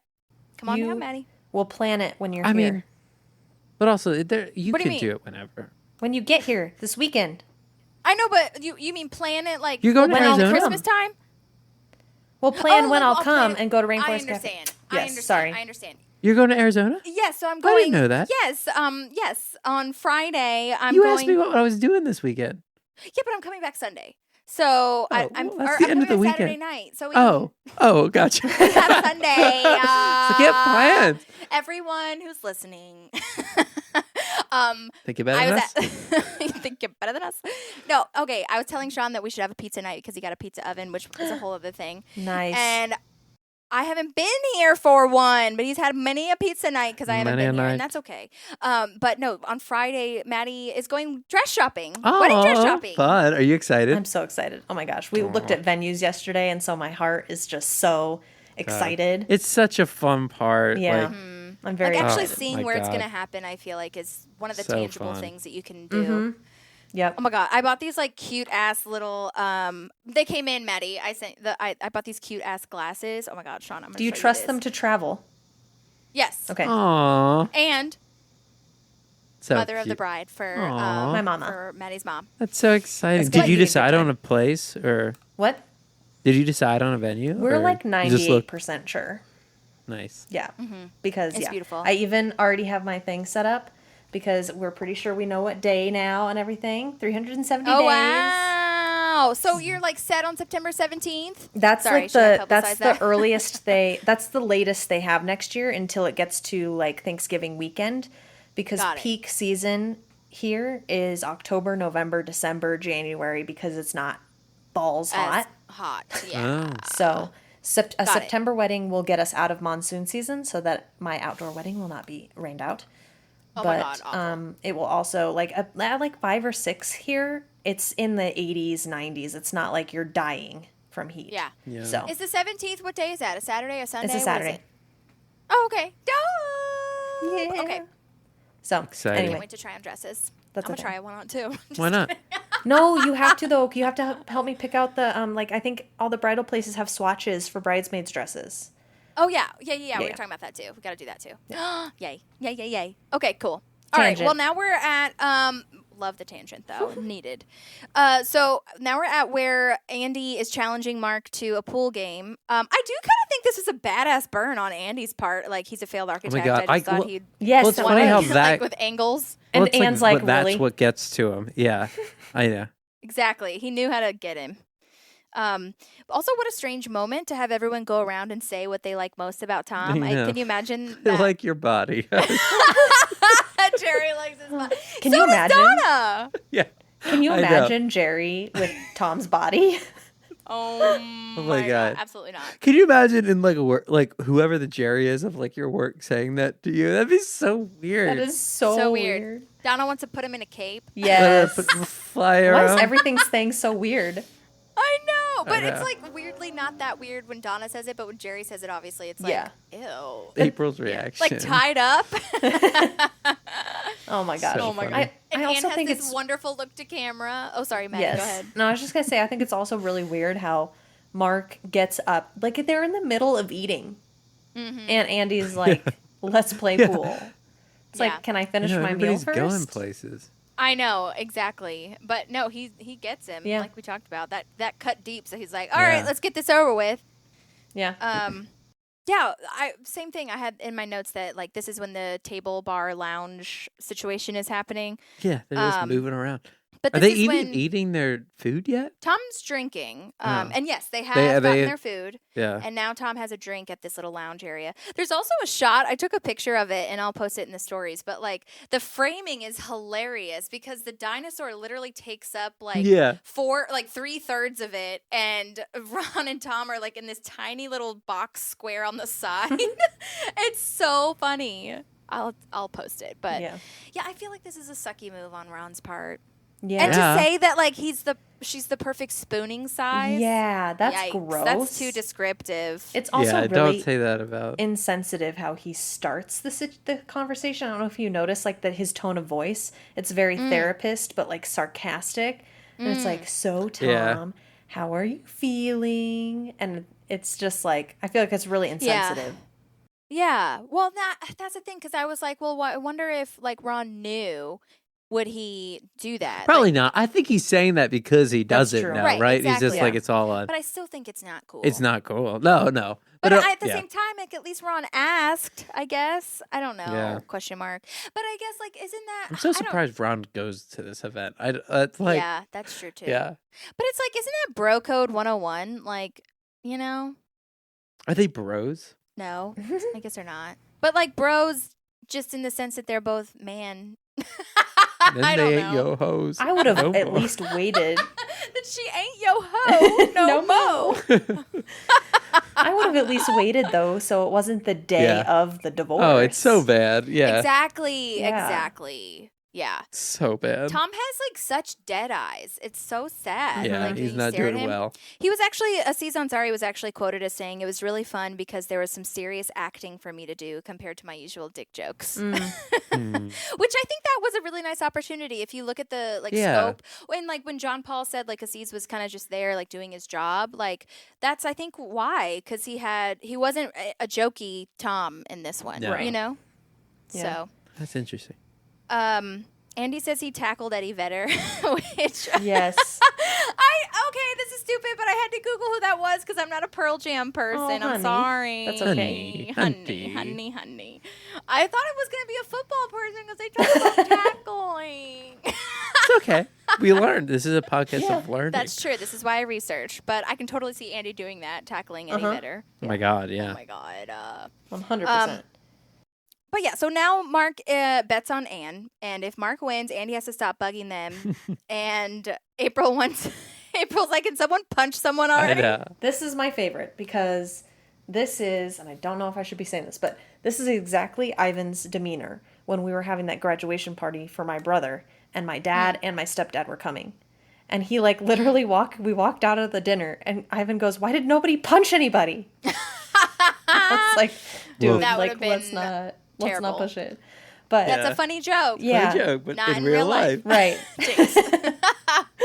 But I just this whole situation to me, like regardless, Mark, of whether or not you were going to give Anne up, like it was still brought up, and you still let it slide. He didn't say anything like she's not ownership. You know, like I would have at least expected someone to say like, no, you can't own her. She's going to make her own decision. You know? Right. Which I totally get what you're saying. I also feel though that like they've reached a point now where it's like we can't say anything to Andy. This is such a joke now, like that I'm not going to say anything. Also you know? makes for good TV.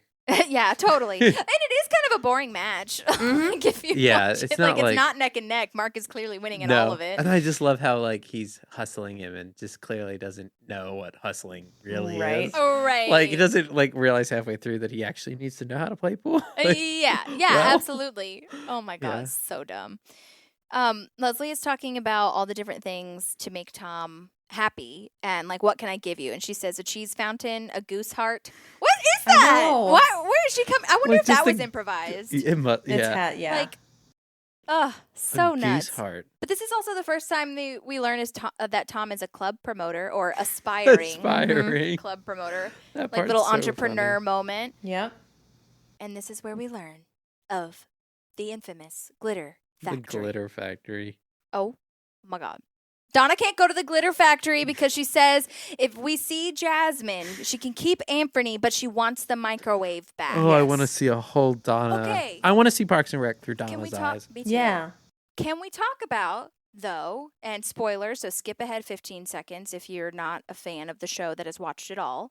But can we talk about how when Donna gets married, that her brother Anthony Questlove is Anthony bringing back the microwave and smashes the microwave at the fucking wedding. Yes, Holly. Oh, shit. Nice. Oh, man. I never put that together. That's awesome. Yep. That was I didn't draw that Anthony is her brother.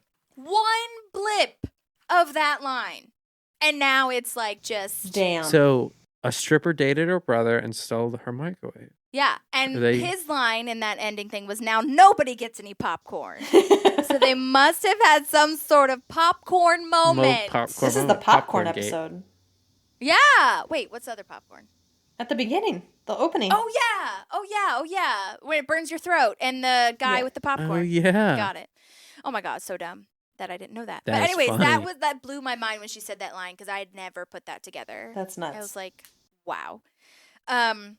April wants to go to the glitter factory, and Leslie says, drop out of school and start doing meth. The equivalent. Such a good line. Oh, my God. And I love April's look in that moment. It's just like, All right, okay. maybe I will. Maybe I will. Exactly. There was a deleted scene, I feel, of the glitter factory. Let me see if I can pull it up here. Oh, yeah. Hold on. Besides, don't you like that other club, Talent and Poise? The only reason I want to go to the glitter factory is because I have 200 glitter bucks, which expire next week. Glitter bucks are worth about $1.50 on the dollar. It's a stronger currency than the dollar, technically. It's on par with the euro, as long as you're inside the glitter factory. Why? What are you going to get with the glitter bugs? That is so funny. Wait, what's the does it happen again? Oh no, it's New Girl. Shoot, where Winston goes to the strip club and then buys like $1,000 of whatever the strip club dollars, and then he can't spend it other than in the and you can't refund it back. You can't. So he's trying to buy refund it them. back. He has all this merch now and everything. Yeah. And that's He's, when like, he's like bringing home- hiding that he's sad or whatever, right? Because he like had broken up with what's her name? Oh, with Coach. Yeah. Yeah. They bring Coach there to or something. That's why they all show up to the police precinct in stripper gear. That's right. Yeah. Right. Oh, Oh my man. God, crazy. That's funny though. Or like a Shroot Buck. Yes. Buck. Or a Stanley nickel. How many Stanley nickels? Stanley Nickel. Oh my God. I did find a place on Facebook called the Glitter Factory, but it's like a production company or something Not a for like strip a club. place for people to film their projects. There's like artwork and stuff on the Facebook. They haven't posted in a long time, but the profile picture is of the Glitter Factory that they show the sign in Parks and Rec. So I think that they got the picture from Parks and Rec. I have to imagine that because I just don't see it anywhere else. That's also. I can't. I wonder if there is a strip club named the Glitter Factory, because that is a great name for a strip club. I know. That is a great name. I tried to look up where it was filmed and I couldn't find anything. Mm-hmm. I found a T-shirt on Amazon that says Glitter Factory, Pawnee, Indiana. Nice. And I'll be posting that in the Maybe for stories your as birthday. well. Oh my God. That's funny. Her stripper name would be Equality. Says Yes. Leslie. Amazing. Love I that. love when she says that, and then she talks about it's a feminist act or whatever, and then she goes in and she's like just so appalled. Like That is a true statement is that so a lot funny. of like feminists, like hardcore feminist scholars are like stripping is the No, yeah. highest form of, feminist acts because you're doing what you want with your body kind of thing. Yeah. Yeah. But I feel like it's the same her- thing, and then you go to one of those places and you're like, Her face Huh. and her reaction is priceless. It's Yeah. so perfect. It's just so terrified. And it's like, I don't know. I she's feel just like it's never like going to a strip club with experienced- your mom or like oh yeah. Yeah. Can And you she's imagine going standing with all so your close to him. coworkers? Yeah. so close to him. The stripper also works at Quiznos. She's hates really me at nice to Quiznos. me here, but she's really mean to me at Quiznos. This is really. Oh my gosh! And Ron's line is one of my favorite though. Everybody's running a low grade fever. Oh my God. Yes. Yes. Good. It's a You're one of the very- good ones, Ron. Why is then Ron you there? Why are and like the fact that That's they're a good all there question. with their coworkers? Are they all there? No, it's just Andy? Ron, Tom, and Leslie. Oh, yeah. Leslie, Yeah. because Leslie. they're all in the pool match. Yeah. And April can't go. Jerry Donna would can't never go. Jerry's having fun in his egg hatch. Jerry's probably having relations with his hot wife. They He have a doesn't- relation. relations. Putting dollar bills in places she's never heard Oh. of. Ew. That's Because disgusting. Leslie says that line of like, put it in somewhere that I would disapprove of. And he's like, I'm going to put these in places you've never even heard of. And I'm like, gross. Can we also say that's gross because she's a woman and she should know how to call all the things of her body?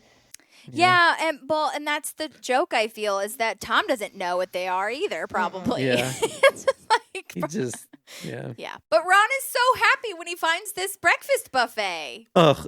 His smile. What stripper club has a breakfast buffet? But you know what? That's actually, I think, a real thing. I think it is a real I feel thing like because I've they talk seen about it in a lot of. And by seeing it on a sign. Well, yeah. Why would you? I would never think I would go to a strip club and eat No. something. It's just not the place I would eat. That's got to be food poisoning waiting to happen. I've never been to a strip club. But I love his little dance. Have you been to a strip club? Yeah, I have. Have you been to one, Maddie? Oh, yes, I have. Oh, Did what's that you guys story? eat? No. Did you eat? Did I what? Did you eat? No. Did you I have drank. food? What a weird. Yeah. Yeah. What's Would you your go story, back? Maddie? Yeah. Tell us a story. I've been twice. Okay, to the same one, different one. No, different ones. Okay. And both times in Vegas because the only time I do anything I have been to a crazy strip is in club. Vegas. Say yes, you have. Yeah, I was at about to some say. point. Actually, I've been to a few. Oh shoot, I totally blanked out. Anyhow, Dumbass. I'm just kidding. sorry, my sister, if you're listening to this, she doesn't It's probably all know that. right. She's. all I wonder human. if she's been to a strip club. Anyhow, you tell your story. Stripper stories. Yeah, no, I like it because it's a cool vibe, I guess. I don't know. I guess it depends on which one you go to. If it's one like right next to a truck stop or something, maybe Yeah. I don't know. One's on the side of the road. And I will say in my female Vegas is perspective- the place to do it. Sorry, what'd you say, Sean? Vegas is the place to do it. Those Oh places yeah, are so Vegas nice. is definitely the place to do. I see, and that's what I was thinking when I was watching this. Is like Pawnee probably has to have such a small talent pool, whereas Vegas people go there to strip. So you've got it's like like the talent. Mecca. I don't know. This is the thought process I have going into a strip club. Might be weird, but I, as Holly knows, have issues with the way I see my body. Mm-hmm. And so seeing women that have such confidence in how their bodies move and everything, I actually have a lot of respect for it. I know that sounds really weird. I would never go to a strip club on a regular Friday night. I would never go there for funsies all the time. But once, I've been twice out of 12 times I've gone to Vegas. And I mean, the one thing I will say is I've gone with my now fiance, and he does not let me leave him because I did once to go to the bathroom and a stripper came up to him and he's like, I have a girlfriend, and she's like, I don't see her here. And so I came out of the bathroom and he's like, that one. And so I found out a little bit about my fiance during that. And then the last time we went, there are all these naked women around and I'm like, you're not looking at anything. And he goes, no, I'm okay. And he just was looking at me. I was like, this is very nice. Why do you go to a strip club then? I don't know. Sorry, that was so weird. I'm just curious. No, that's true. Why were you? What was the story of you going? Was it more for you? You want? Yeah, No, were I there think- naked men Honestly, Or I think women. we showed up. or women? We showed up But in, I just know Maddie's it's just, straight. It was just women in the one we went to. Okay. But we went, and we got to Vegas. We were there for 2 nights only because we were going to see John Mulaney with my dad. And so we went the night before. This is the most recent one then. Yeah. So, yeah. And so that's what That I'm was literally saying. 2 weeks ago. Yeah, this is 2 weeks ago. Okay. Yeah. Anyway, so you went. But anyway, yes, we went. And it's because we got to Vegas at 9 or 10 at night. There's not a lot to do shows wise or anything like that past 10. The last show starts at 10. And we're every time we're here, we get drinks and we just walk. Yeah. So we were let's do something different. And so he found this really good package where they come pick you up, and it was a couple's deal. And we're let's just go see what it's about. We didn't stay very long. We stayed. Yeah. We drank all of our drink money because with the tickets you got this much money in drinks. We drank all our drink money and left. That's true. I didn't think about that. Shows are probably a thing, more so in Vegas there. Yeah, they're probably more showy. I would. Yeah, they are more showy. Right. Yeah. Well, Yeah. Okay. Cool. No. Fun. Yeah. All right. Well, anyways. No one else? What? Oh, about the stripper Yeah. stories? I'm gonna be the I only went to one in sharing. It's gonna be Boston. so awkward. I went to one in Boston, and then I went to one. I had a couple in Vegas. Where's the ones in Boston?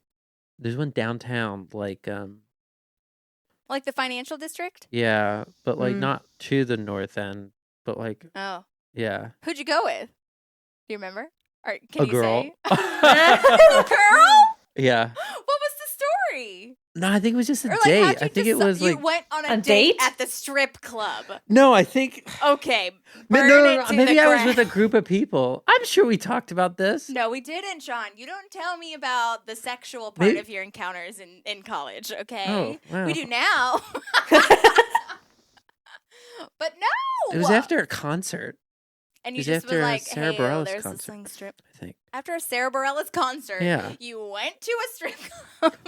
God, there was Super no dirty. judgment when she was telling the story. There was, though. Did you hear my tone when I said, then why do you go to a strip club? I didn't Yeah, mean but to, it wasn't- but it was- happened, and I'm sorry. Anyhow, Sorry. so you tell us about your club experience, and then let us judge you. Sean, I didn't mean to. I'm just curious as to It's how okay. someone goes on it. I'm just No, it wasn't a date. I think I was with a group of people, and then it was like just ended up being there, and I didn't date her for very long. So it you wasn't went- really a dating. So you went on a We didn't date, date. or date-ish talking thing, and then you met up with people at the strip club? That would make sense to me. No, we were all at the concert, and then we all migrated there. We went to a couple of bars, and then Oh, so it was like a group it was a group moment. thing. Yeah, Okay. which I'm not super into the group. I can see going with like your partner, but a group thing's weird, especially like a group of all guys doing it. There's just something weird. Like I don't want to. Can you imagine like my guy friends in Nashville who just went to a strip club, and it's a very odd. I don't know. I don't get Interesting, that. Interesting. Yeah. Just yeah. like not the being there, but going with them. what do you talk about? You I don't have those. You don't talk. I don't know. But a So lot of guys funny. have those types I of would conversations. So go I with don't know. someone if like they had broken up with someone, or like Tom is doing Yeah, now. I yeah. would do that. I'll say I would Yeah. when we went this last time, it looked like a bachelor party, like next to us. And I was kind of watching them, and it's really awkward because the girls, like, they kind of walk up to you. And they all were walking up to one dude in the group. And I don't think it was even the guy getting married. It was just like the best looking guy. The hottest guy. Yeah. that And they- so none of the other guys were getting lap dances. It's just this one guy. And I was like, that sucks. That's awkward. Hilarious. Yeah, super awkward. That is Oh my god. awkward. No, my experience was in Greece. Actually, nice. It was like Think you're better than us? it was during my study abroad moment, and I don't really know. I think it was just like the group of us that went. It was like, you know, on the trip, I think there was only 6 or 7 like people, and I don't remember. I think we were out in the same kind of situation where we were just like, "Do you want to try this thing?" And I was like, "Okay." And it was really funny because they did have a show there. It was really interesting and not like cute, but I guess if it was like if you were a dude or like a girl wanting to get turned on, you would have been. But I was just like, okay, all right. And it was really interesting to watch the guys in our group watch it. It was so wild. Which like I get, whatever.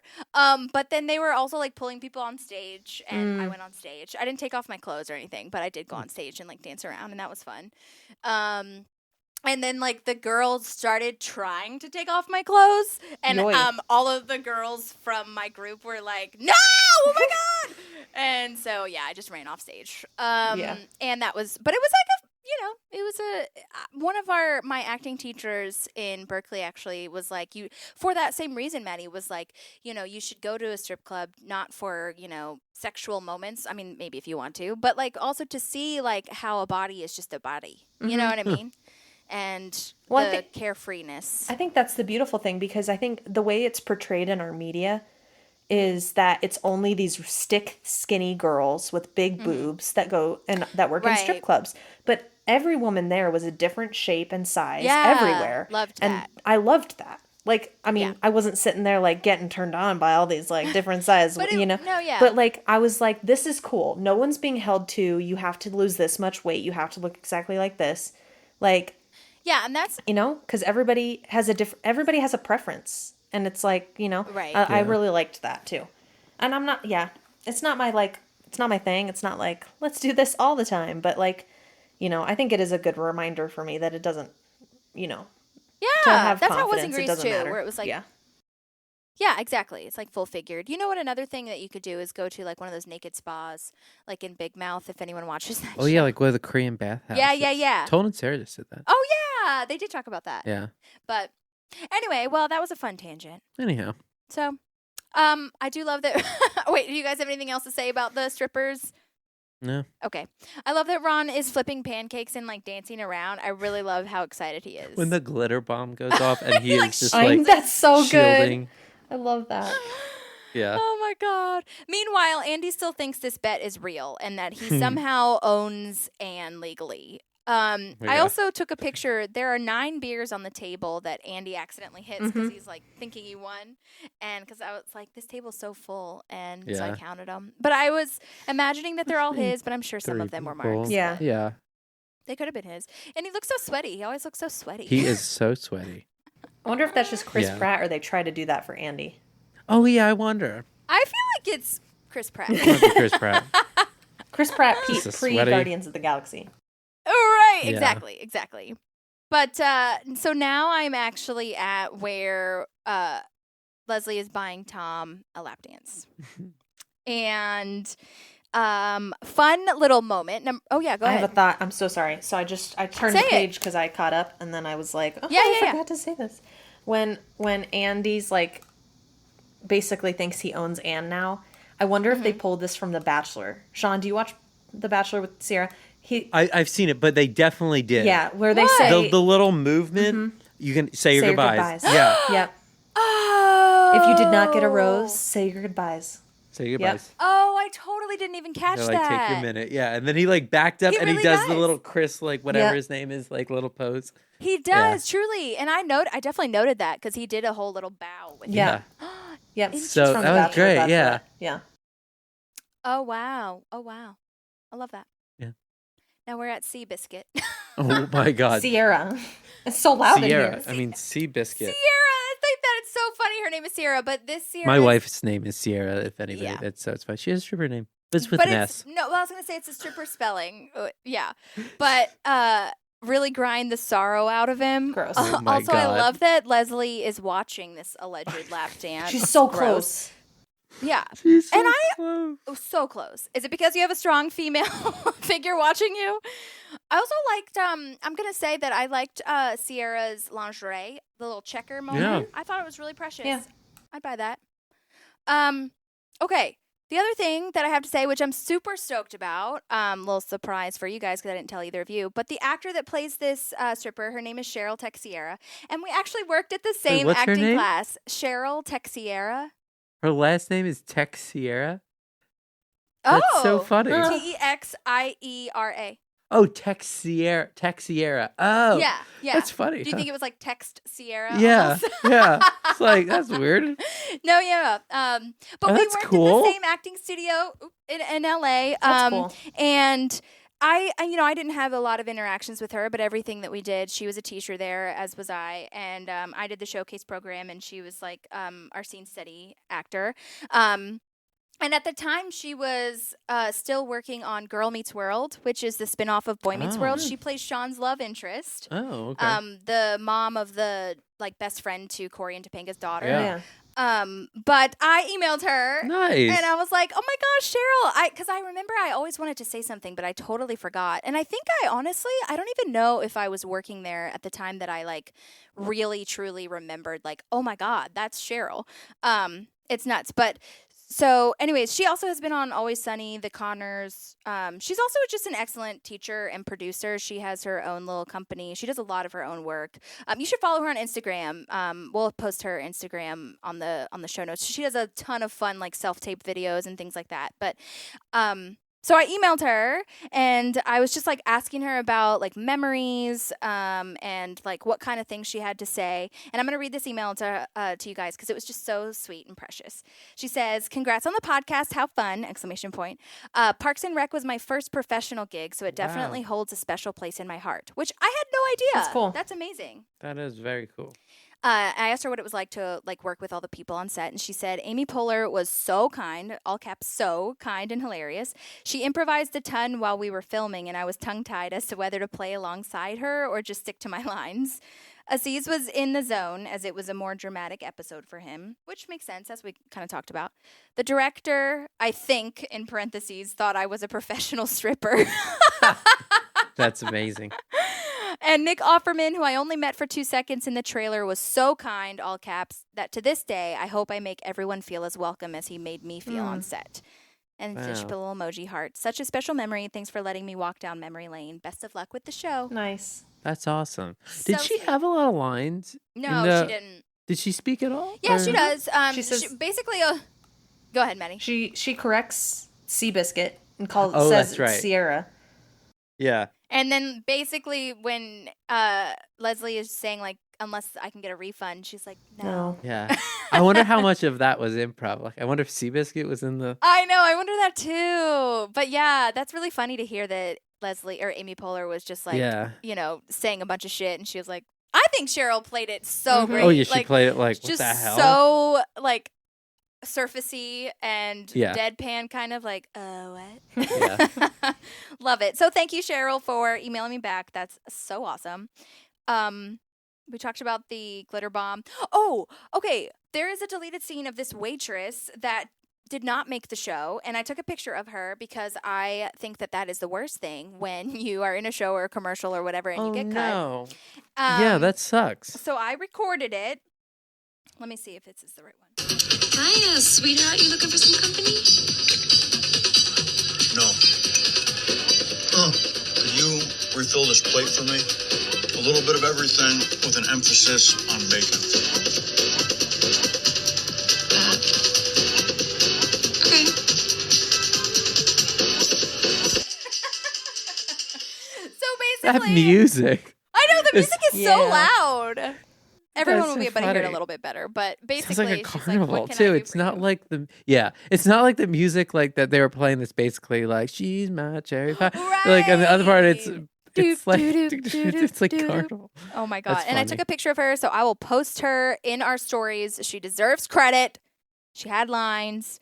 Also, Ron's doing a crossword. Did you guys see this? He's doing a crossword as he's eating his buffet. Food. Of course It's he just is. like more like he's so from? removed Like, put it in a from suit jacket. he's so removed from being in a strip club. He has just he and also he's not even facing out towards the dancers. He's Right. facing the other way. That's a He great just like does point. not care. Yes. And then Leslie has the deep cut moment where she says she's ashamed to be Oh, yeah, his deputy. because they learned that, he's going to ask Wendy out. Yeah. So sad. Yeah. Come Leslie on, Ron. calls her an insensitive little hussy. Oh my god. Yeah. I have a question. Oh, Is yeah. there another? Yes. Did you see that deleted scene just then? Was okay. Never mind. That answered my question because I literally have this and I don't know why I didn't connect it. Ron has a pencil Yeah. when That's for the crossword. yeah, but we don't know he's doing a Yes. crossword, right? In the show. No, that's not in the deleted scene. That's in the show. It's in the show. Yeah, Yeah, dude, when go she back. I'll walks- take a picture of it. It's like it's very. If you're not looking, I don't know why I caught it, but I was just. I guess I've seen Okay. the show 'Cause too I many saw times. the But it's pencil. like, right. It's like on the side of his plate. Okay. All right. Cool. That was my question. Was why does he have a pencil? And you answered it already. My bad. Right. No, you're good. Does anyone have anything to say before we meet Wendy's date? No, I just have to say I don't understand. I've tried to put myself in Wendy's shoes, and even if I didn't have feelings for the person I was married to for 3 years, I don't think I'd be ready to go on a date the day of my divorce. Yeah. You know, I wonder if think they I need to dated, resettle like- my life. Yeah. Do you think she dated like during their marriage? Maybe. But I just don't think she sees it as like they're, the like- wedding was any sort of Oh, no. hindrance. It was just like this is just a thing that's a part of my life. And Yeah. I'm gonna keep on going doing my life the way that I do my life, and that's it. You know. Yeah, and they were clearly not like, and also Tom's passed out at this moment, so he doesn't have any. You don't see his point of view on this at all. It might be Right. like a totally normal thing that like Right. Maybe they've talked about She's- it. Probably yeah. not. But like maybe this they is have- her long-term boyfriend. Huh?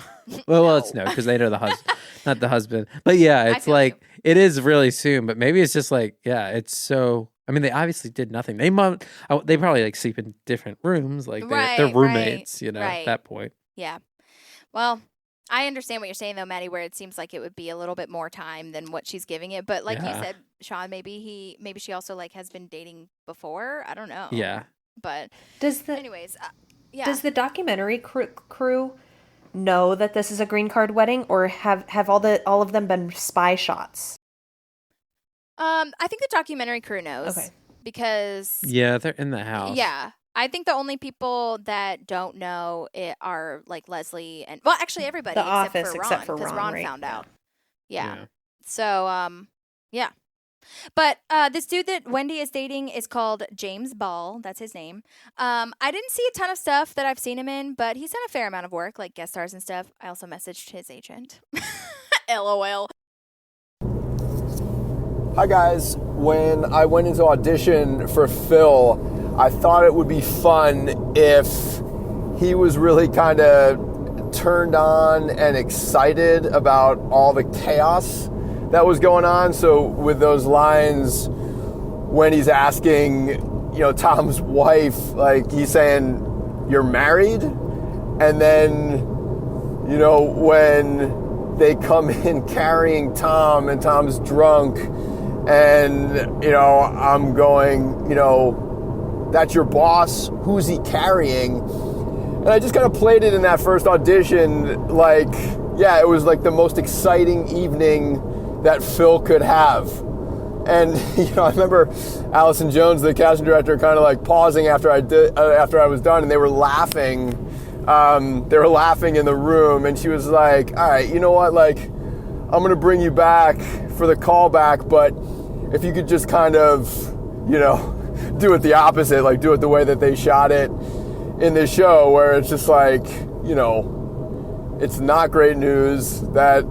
My date is married and, the chaos is more out of confusion. And look, Allison Jones is like, that casting office is great. It's just such a warm environment for actors to go in. So it was just fun to kind of like play around with her. But I definitely remember that, almost like kind of, playing Phil as a weirdo, like the opposite of what happened in the show. And then I'm sure you get this a lot, but, when we actually shot it, Amy Poehler and, Nick Offerman, I guess specifically, could not have been warmer human beings, nicer people. And I feel like, if Amy's the first name on that call sheet, everything kind of filters down from her.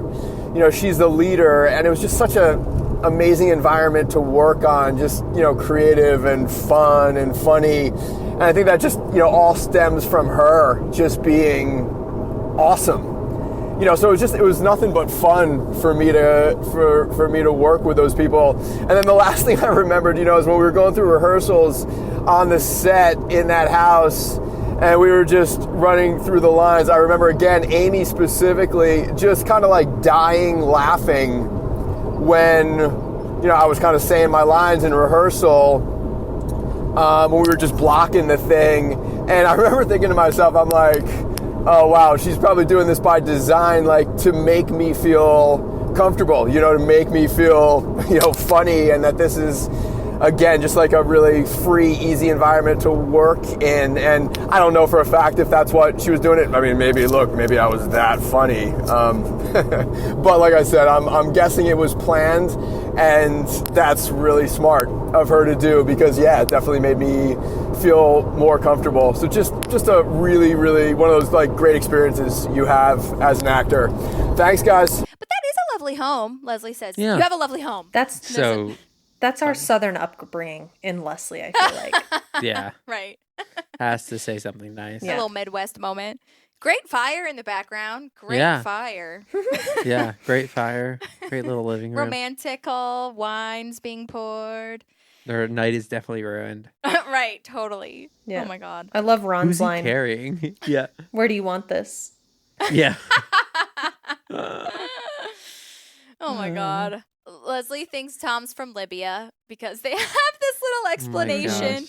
There's this, I almost recorded all of it, but it was kind of long, so I left it. But she has so many questions that she asks him. Like, right, because you're from Libya, right? And then she says, like, what language do you speak in the home? Was the ceremony in English? What do you do about taxes? Are you gay? Is that a deleted scene? Huh? That's a deleted scene? I'll have to look it up. Yeah, it's really good. It's kind of a runner throughout the show. They do make a lot of references to... Is it always Libya or him just not being born? Yeah, there's she's a talked couple about of it before. moments. I can't remember which country she said before. Yeah. But, or maybe she didn't say a country. She was just asking where he was from. Yeah. I think she asked that too. She was like, so you're from... Yeah. He's like, South Carolina. Right. Or whatever he said. Is it South Carolina? Yeah. Yeah. Which he is from in real life. They, they pulled that from the show. So, because that was like, or pulled that from real life rather, and put it in the show. I also really love this performance by Andy when he's being respectful of Mark and Ann. This was the weird moment where like Mark's on the computer being like, okay, so this angle is this, and Ann's like, okay. And that was me saying that because Ann seemed to be into it a little bit. It's like she's showing interest in his work. Right.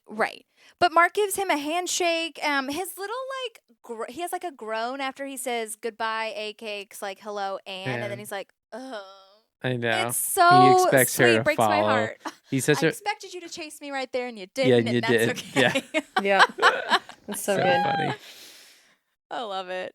I think I can't decide. I think this is my favorite line, but I'm not sure. Oh, you like your wife? That's a bummer. Yeah, that's a good one. That is good. Sums the whole episode up. This is when she finds glitter in her shirt. Yes. Still. Yeah, and he has it in his crotch. My crotch looks like a disco ball. Yeah. Which I wonder if they did that because it would be too hard to actually do the actual glitter on set, because it's true. If you have those tiny flecks of glitter, they are so hard to get out of anything.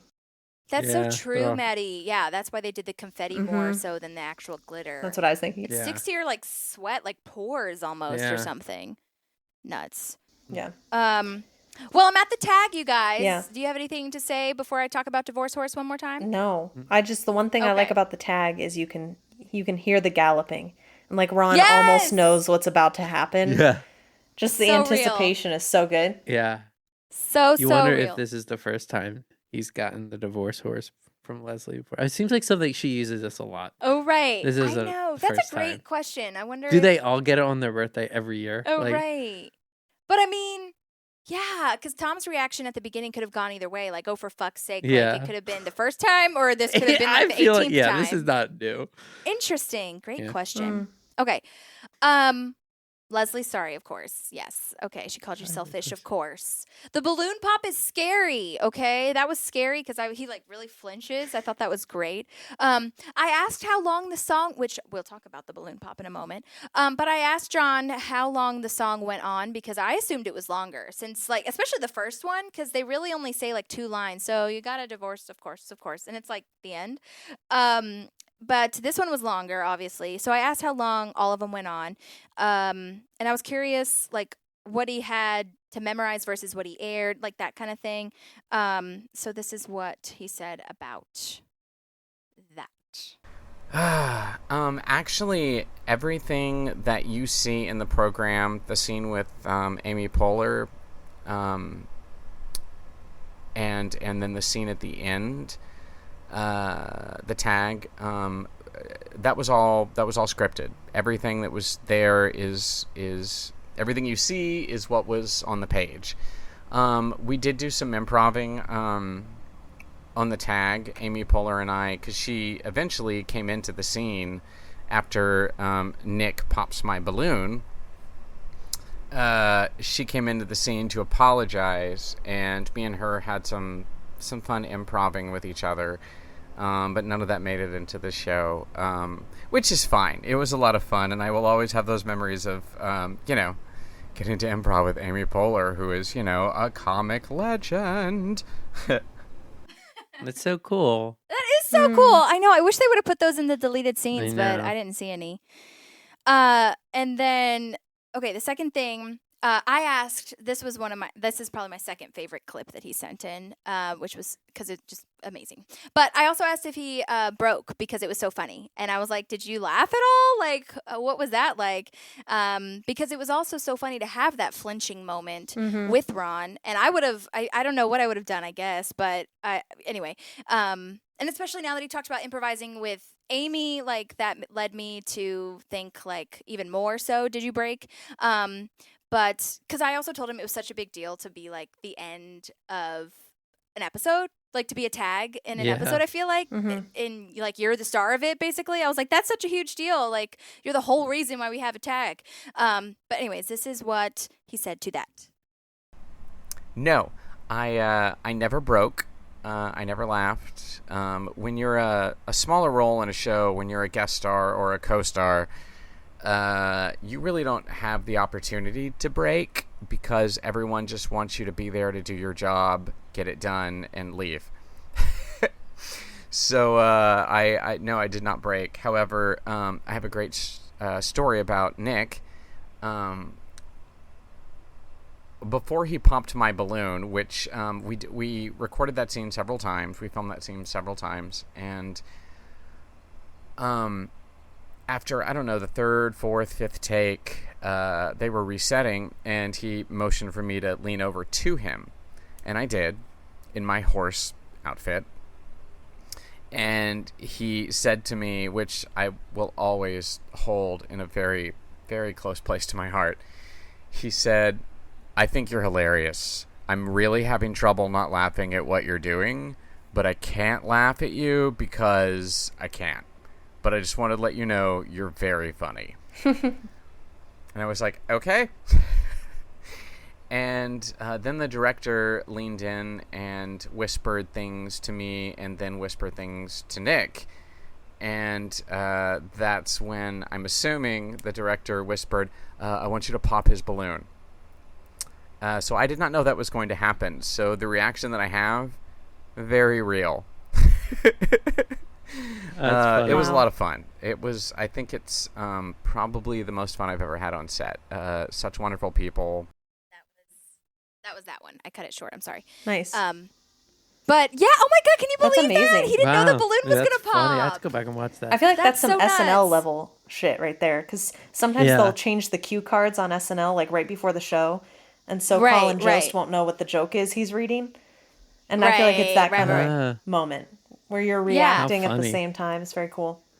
Yeah, exactly. Well, and that's what I was like so fascinated by, because I was like, when I was watching it for the first time, I was like, that flinch is so like real, Mhm. because it's hard as an actor if you've done it a bunch of times to imagine it as never having happened before. So you've got to react to it, how you would actually react Yeah. to it. Right. So to have that and keep that take, oh my God, that's just such movie magic Yeah. to me, or like Yeah. actor Great. magic, I guess. I don't know. Yeah. But and director magic, because the director was Yeah, like, to have that insight and to do it that Troy way. Troy Miller. Oh my God, Troy, come on here. Troy, come on the podcast. But Come on. I also just love that story about Nick Offerman. Every time, Yeah. literally every guest we've ever had has said Nick Offerman makes it a point to go up to you and say either hello, how are you, That's so or if cool. it's like super special, which most of the time he does this, it's like, you're doing a great job. I want to laugh at what you're doing, but I clearly can't because I'm acting. And I mean, Cheryl said that even in this one, and like Mel said that when he was like, Mel Cowan, the red-faced man who was, who was yelling at Yeah. Nick. Mhm. Like, it just makes me so happy to know that Nick Offerman is such a, like, king. Yeah. So cool. Nick, come on the podcast. Nick and Megan! We Oh, should we have would an yeah. You in should bed go with Nick sit and in their Megan bed. little thing. Oh, I think I would, like, pass out. I would I cry. don't know. Yeah. I'd straight up I'd cry. be You'd have shocked. to compose yourself. I really for would. sure. I mean, if I'm being honest, I'd probably just be the same craziness, Yeah. but Take a shot before. yeah, literally. Oh my God. So nuts. But so thank you, John, for that. The last thing, I asked what we can promote for him and what he's doing now. And I literally said, tell us everything. And so that is why it starts like this, but why his answer starts this way. But this is his final thing. All right. I'll tell you everything. As an actor right now, I've recently been auditioning quite a bit and doing lots of self-tapes. Everything is self-tape right now, which means the actor puts everything on tape himself and then sends that to the casting director, which, has positives and negatives. I actually much prefer going into the room. I don't know if that's because I'm a theater actor originally or whatever, but I much prefer just being there in the room and performing for the casting director. But self-tapes, they do have some positives. You can start over. If you have a bad take, you can you don't have to say, "Oh, I'm sorry, can I start over?" You just start over and just send the best take. I mean, it's nice. Aside from being an actor, I also produce films. And so far, I produced 6 or 7 short films.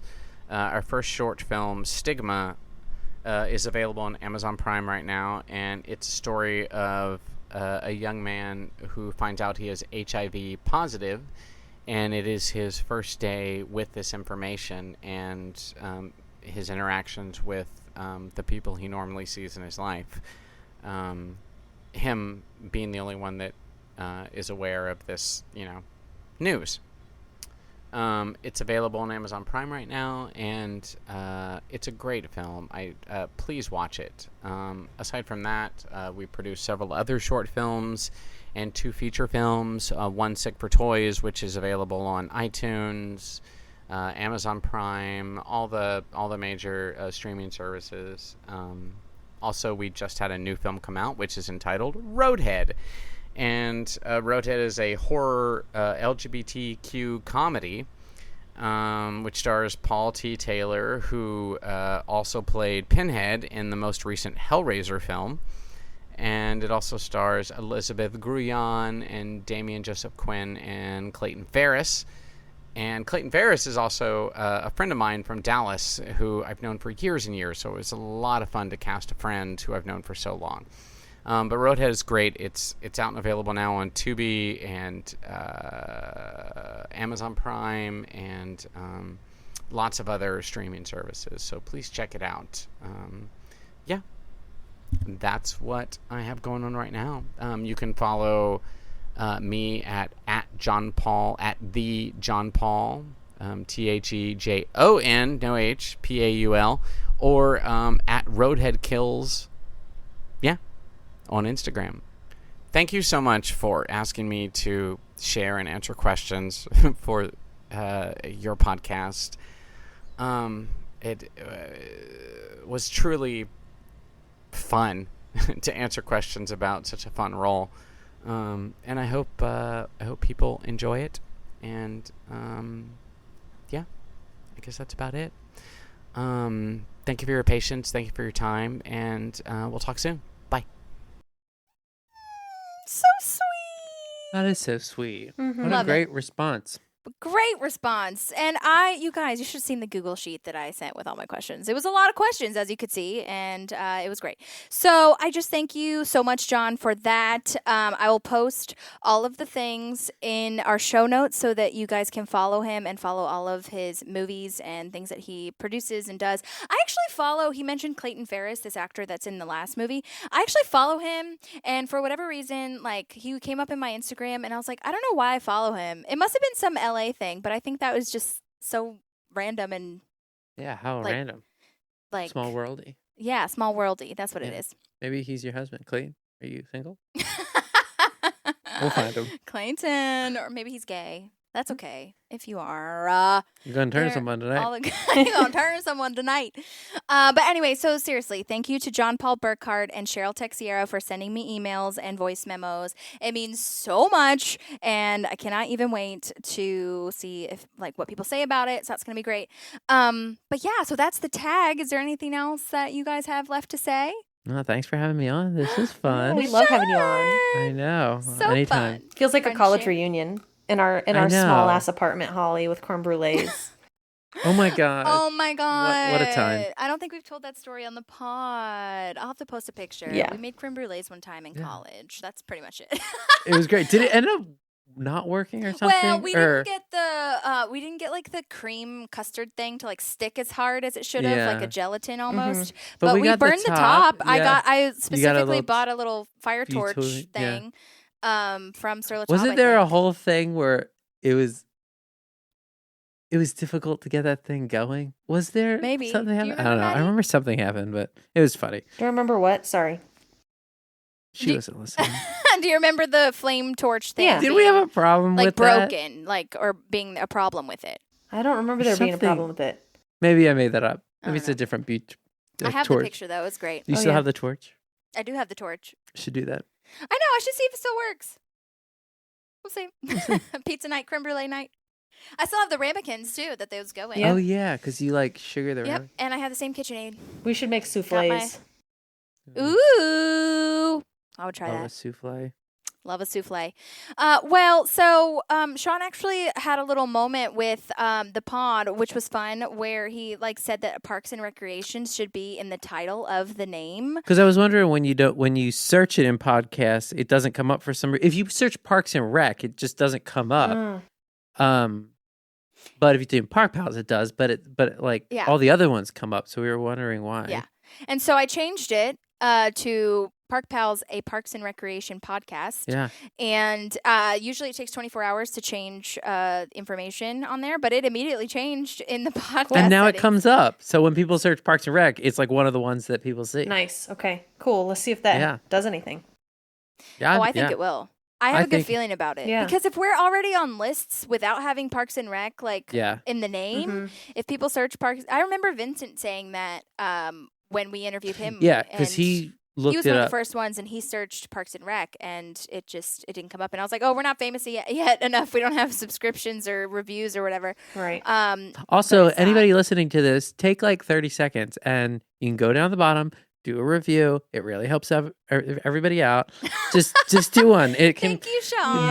be a negative. No, only positive. It can be negative or positive. No. Yeah, 4 stars or more. 5 stars or more. Okay. 5 stars or bust. Yeah. 5 stars or bust. 5 stars or bust.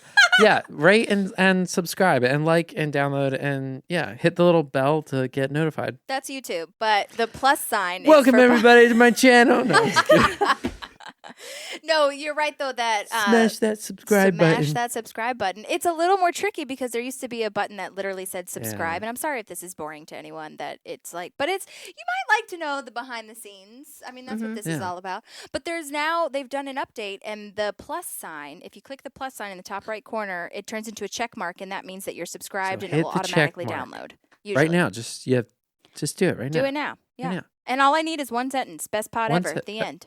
But if you have better things to say, then say it. Who Yeah. cares? Keep in mind, I edit this shit, so don't say anything mean about that.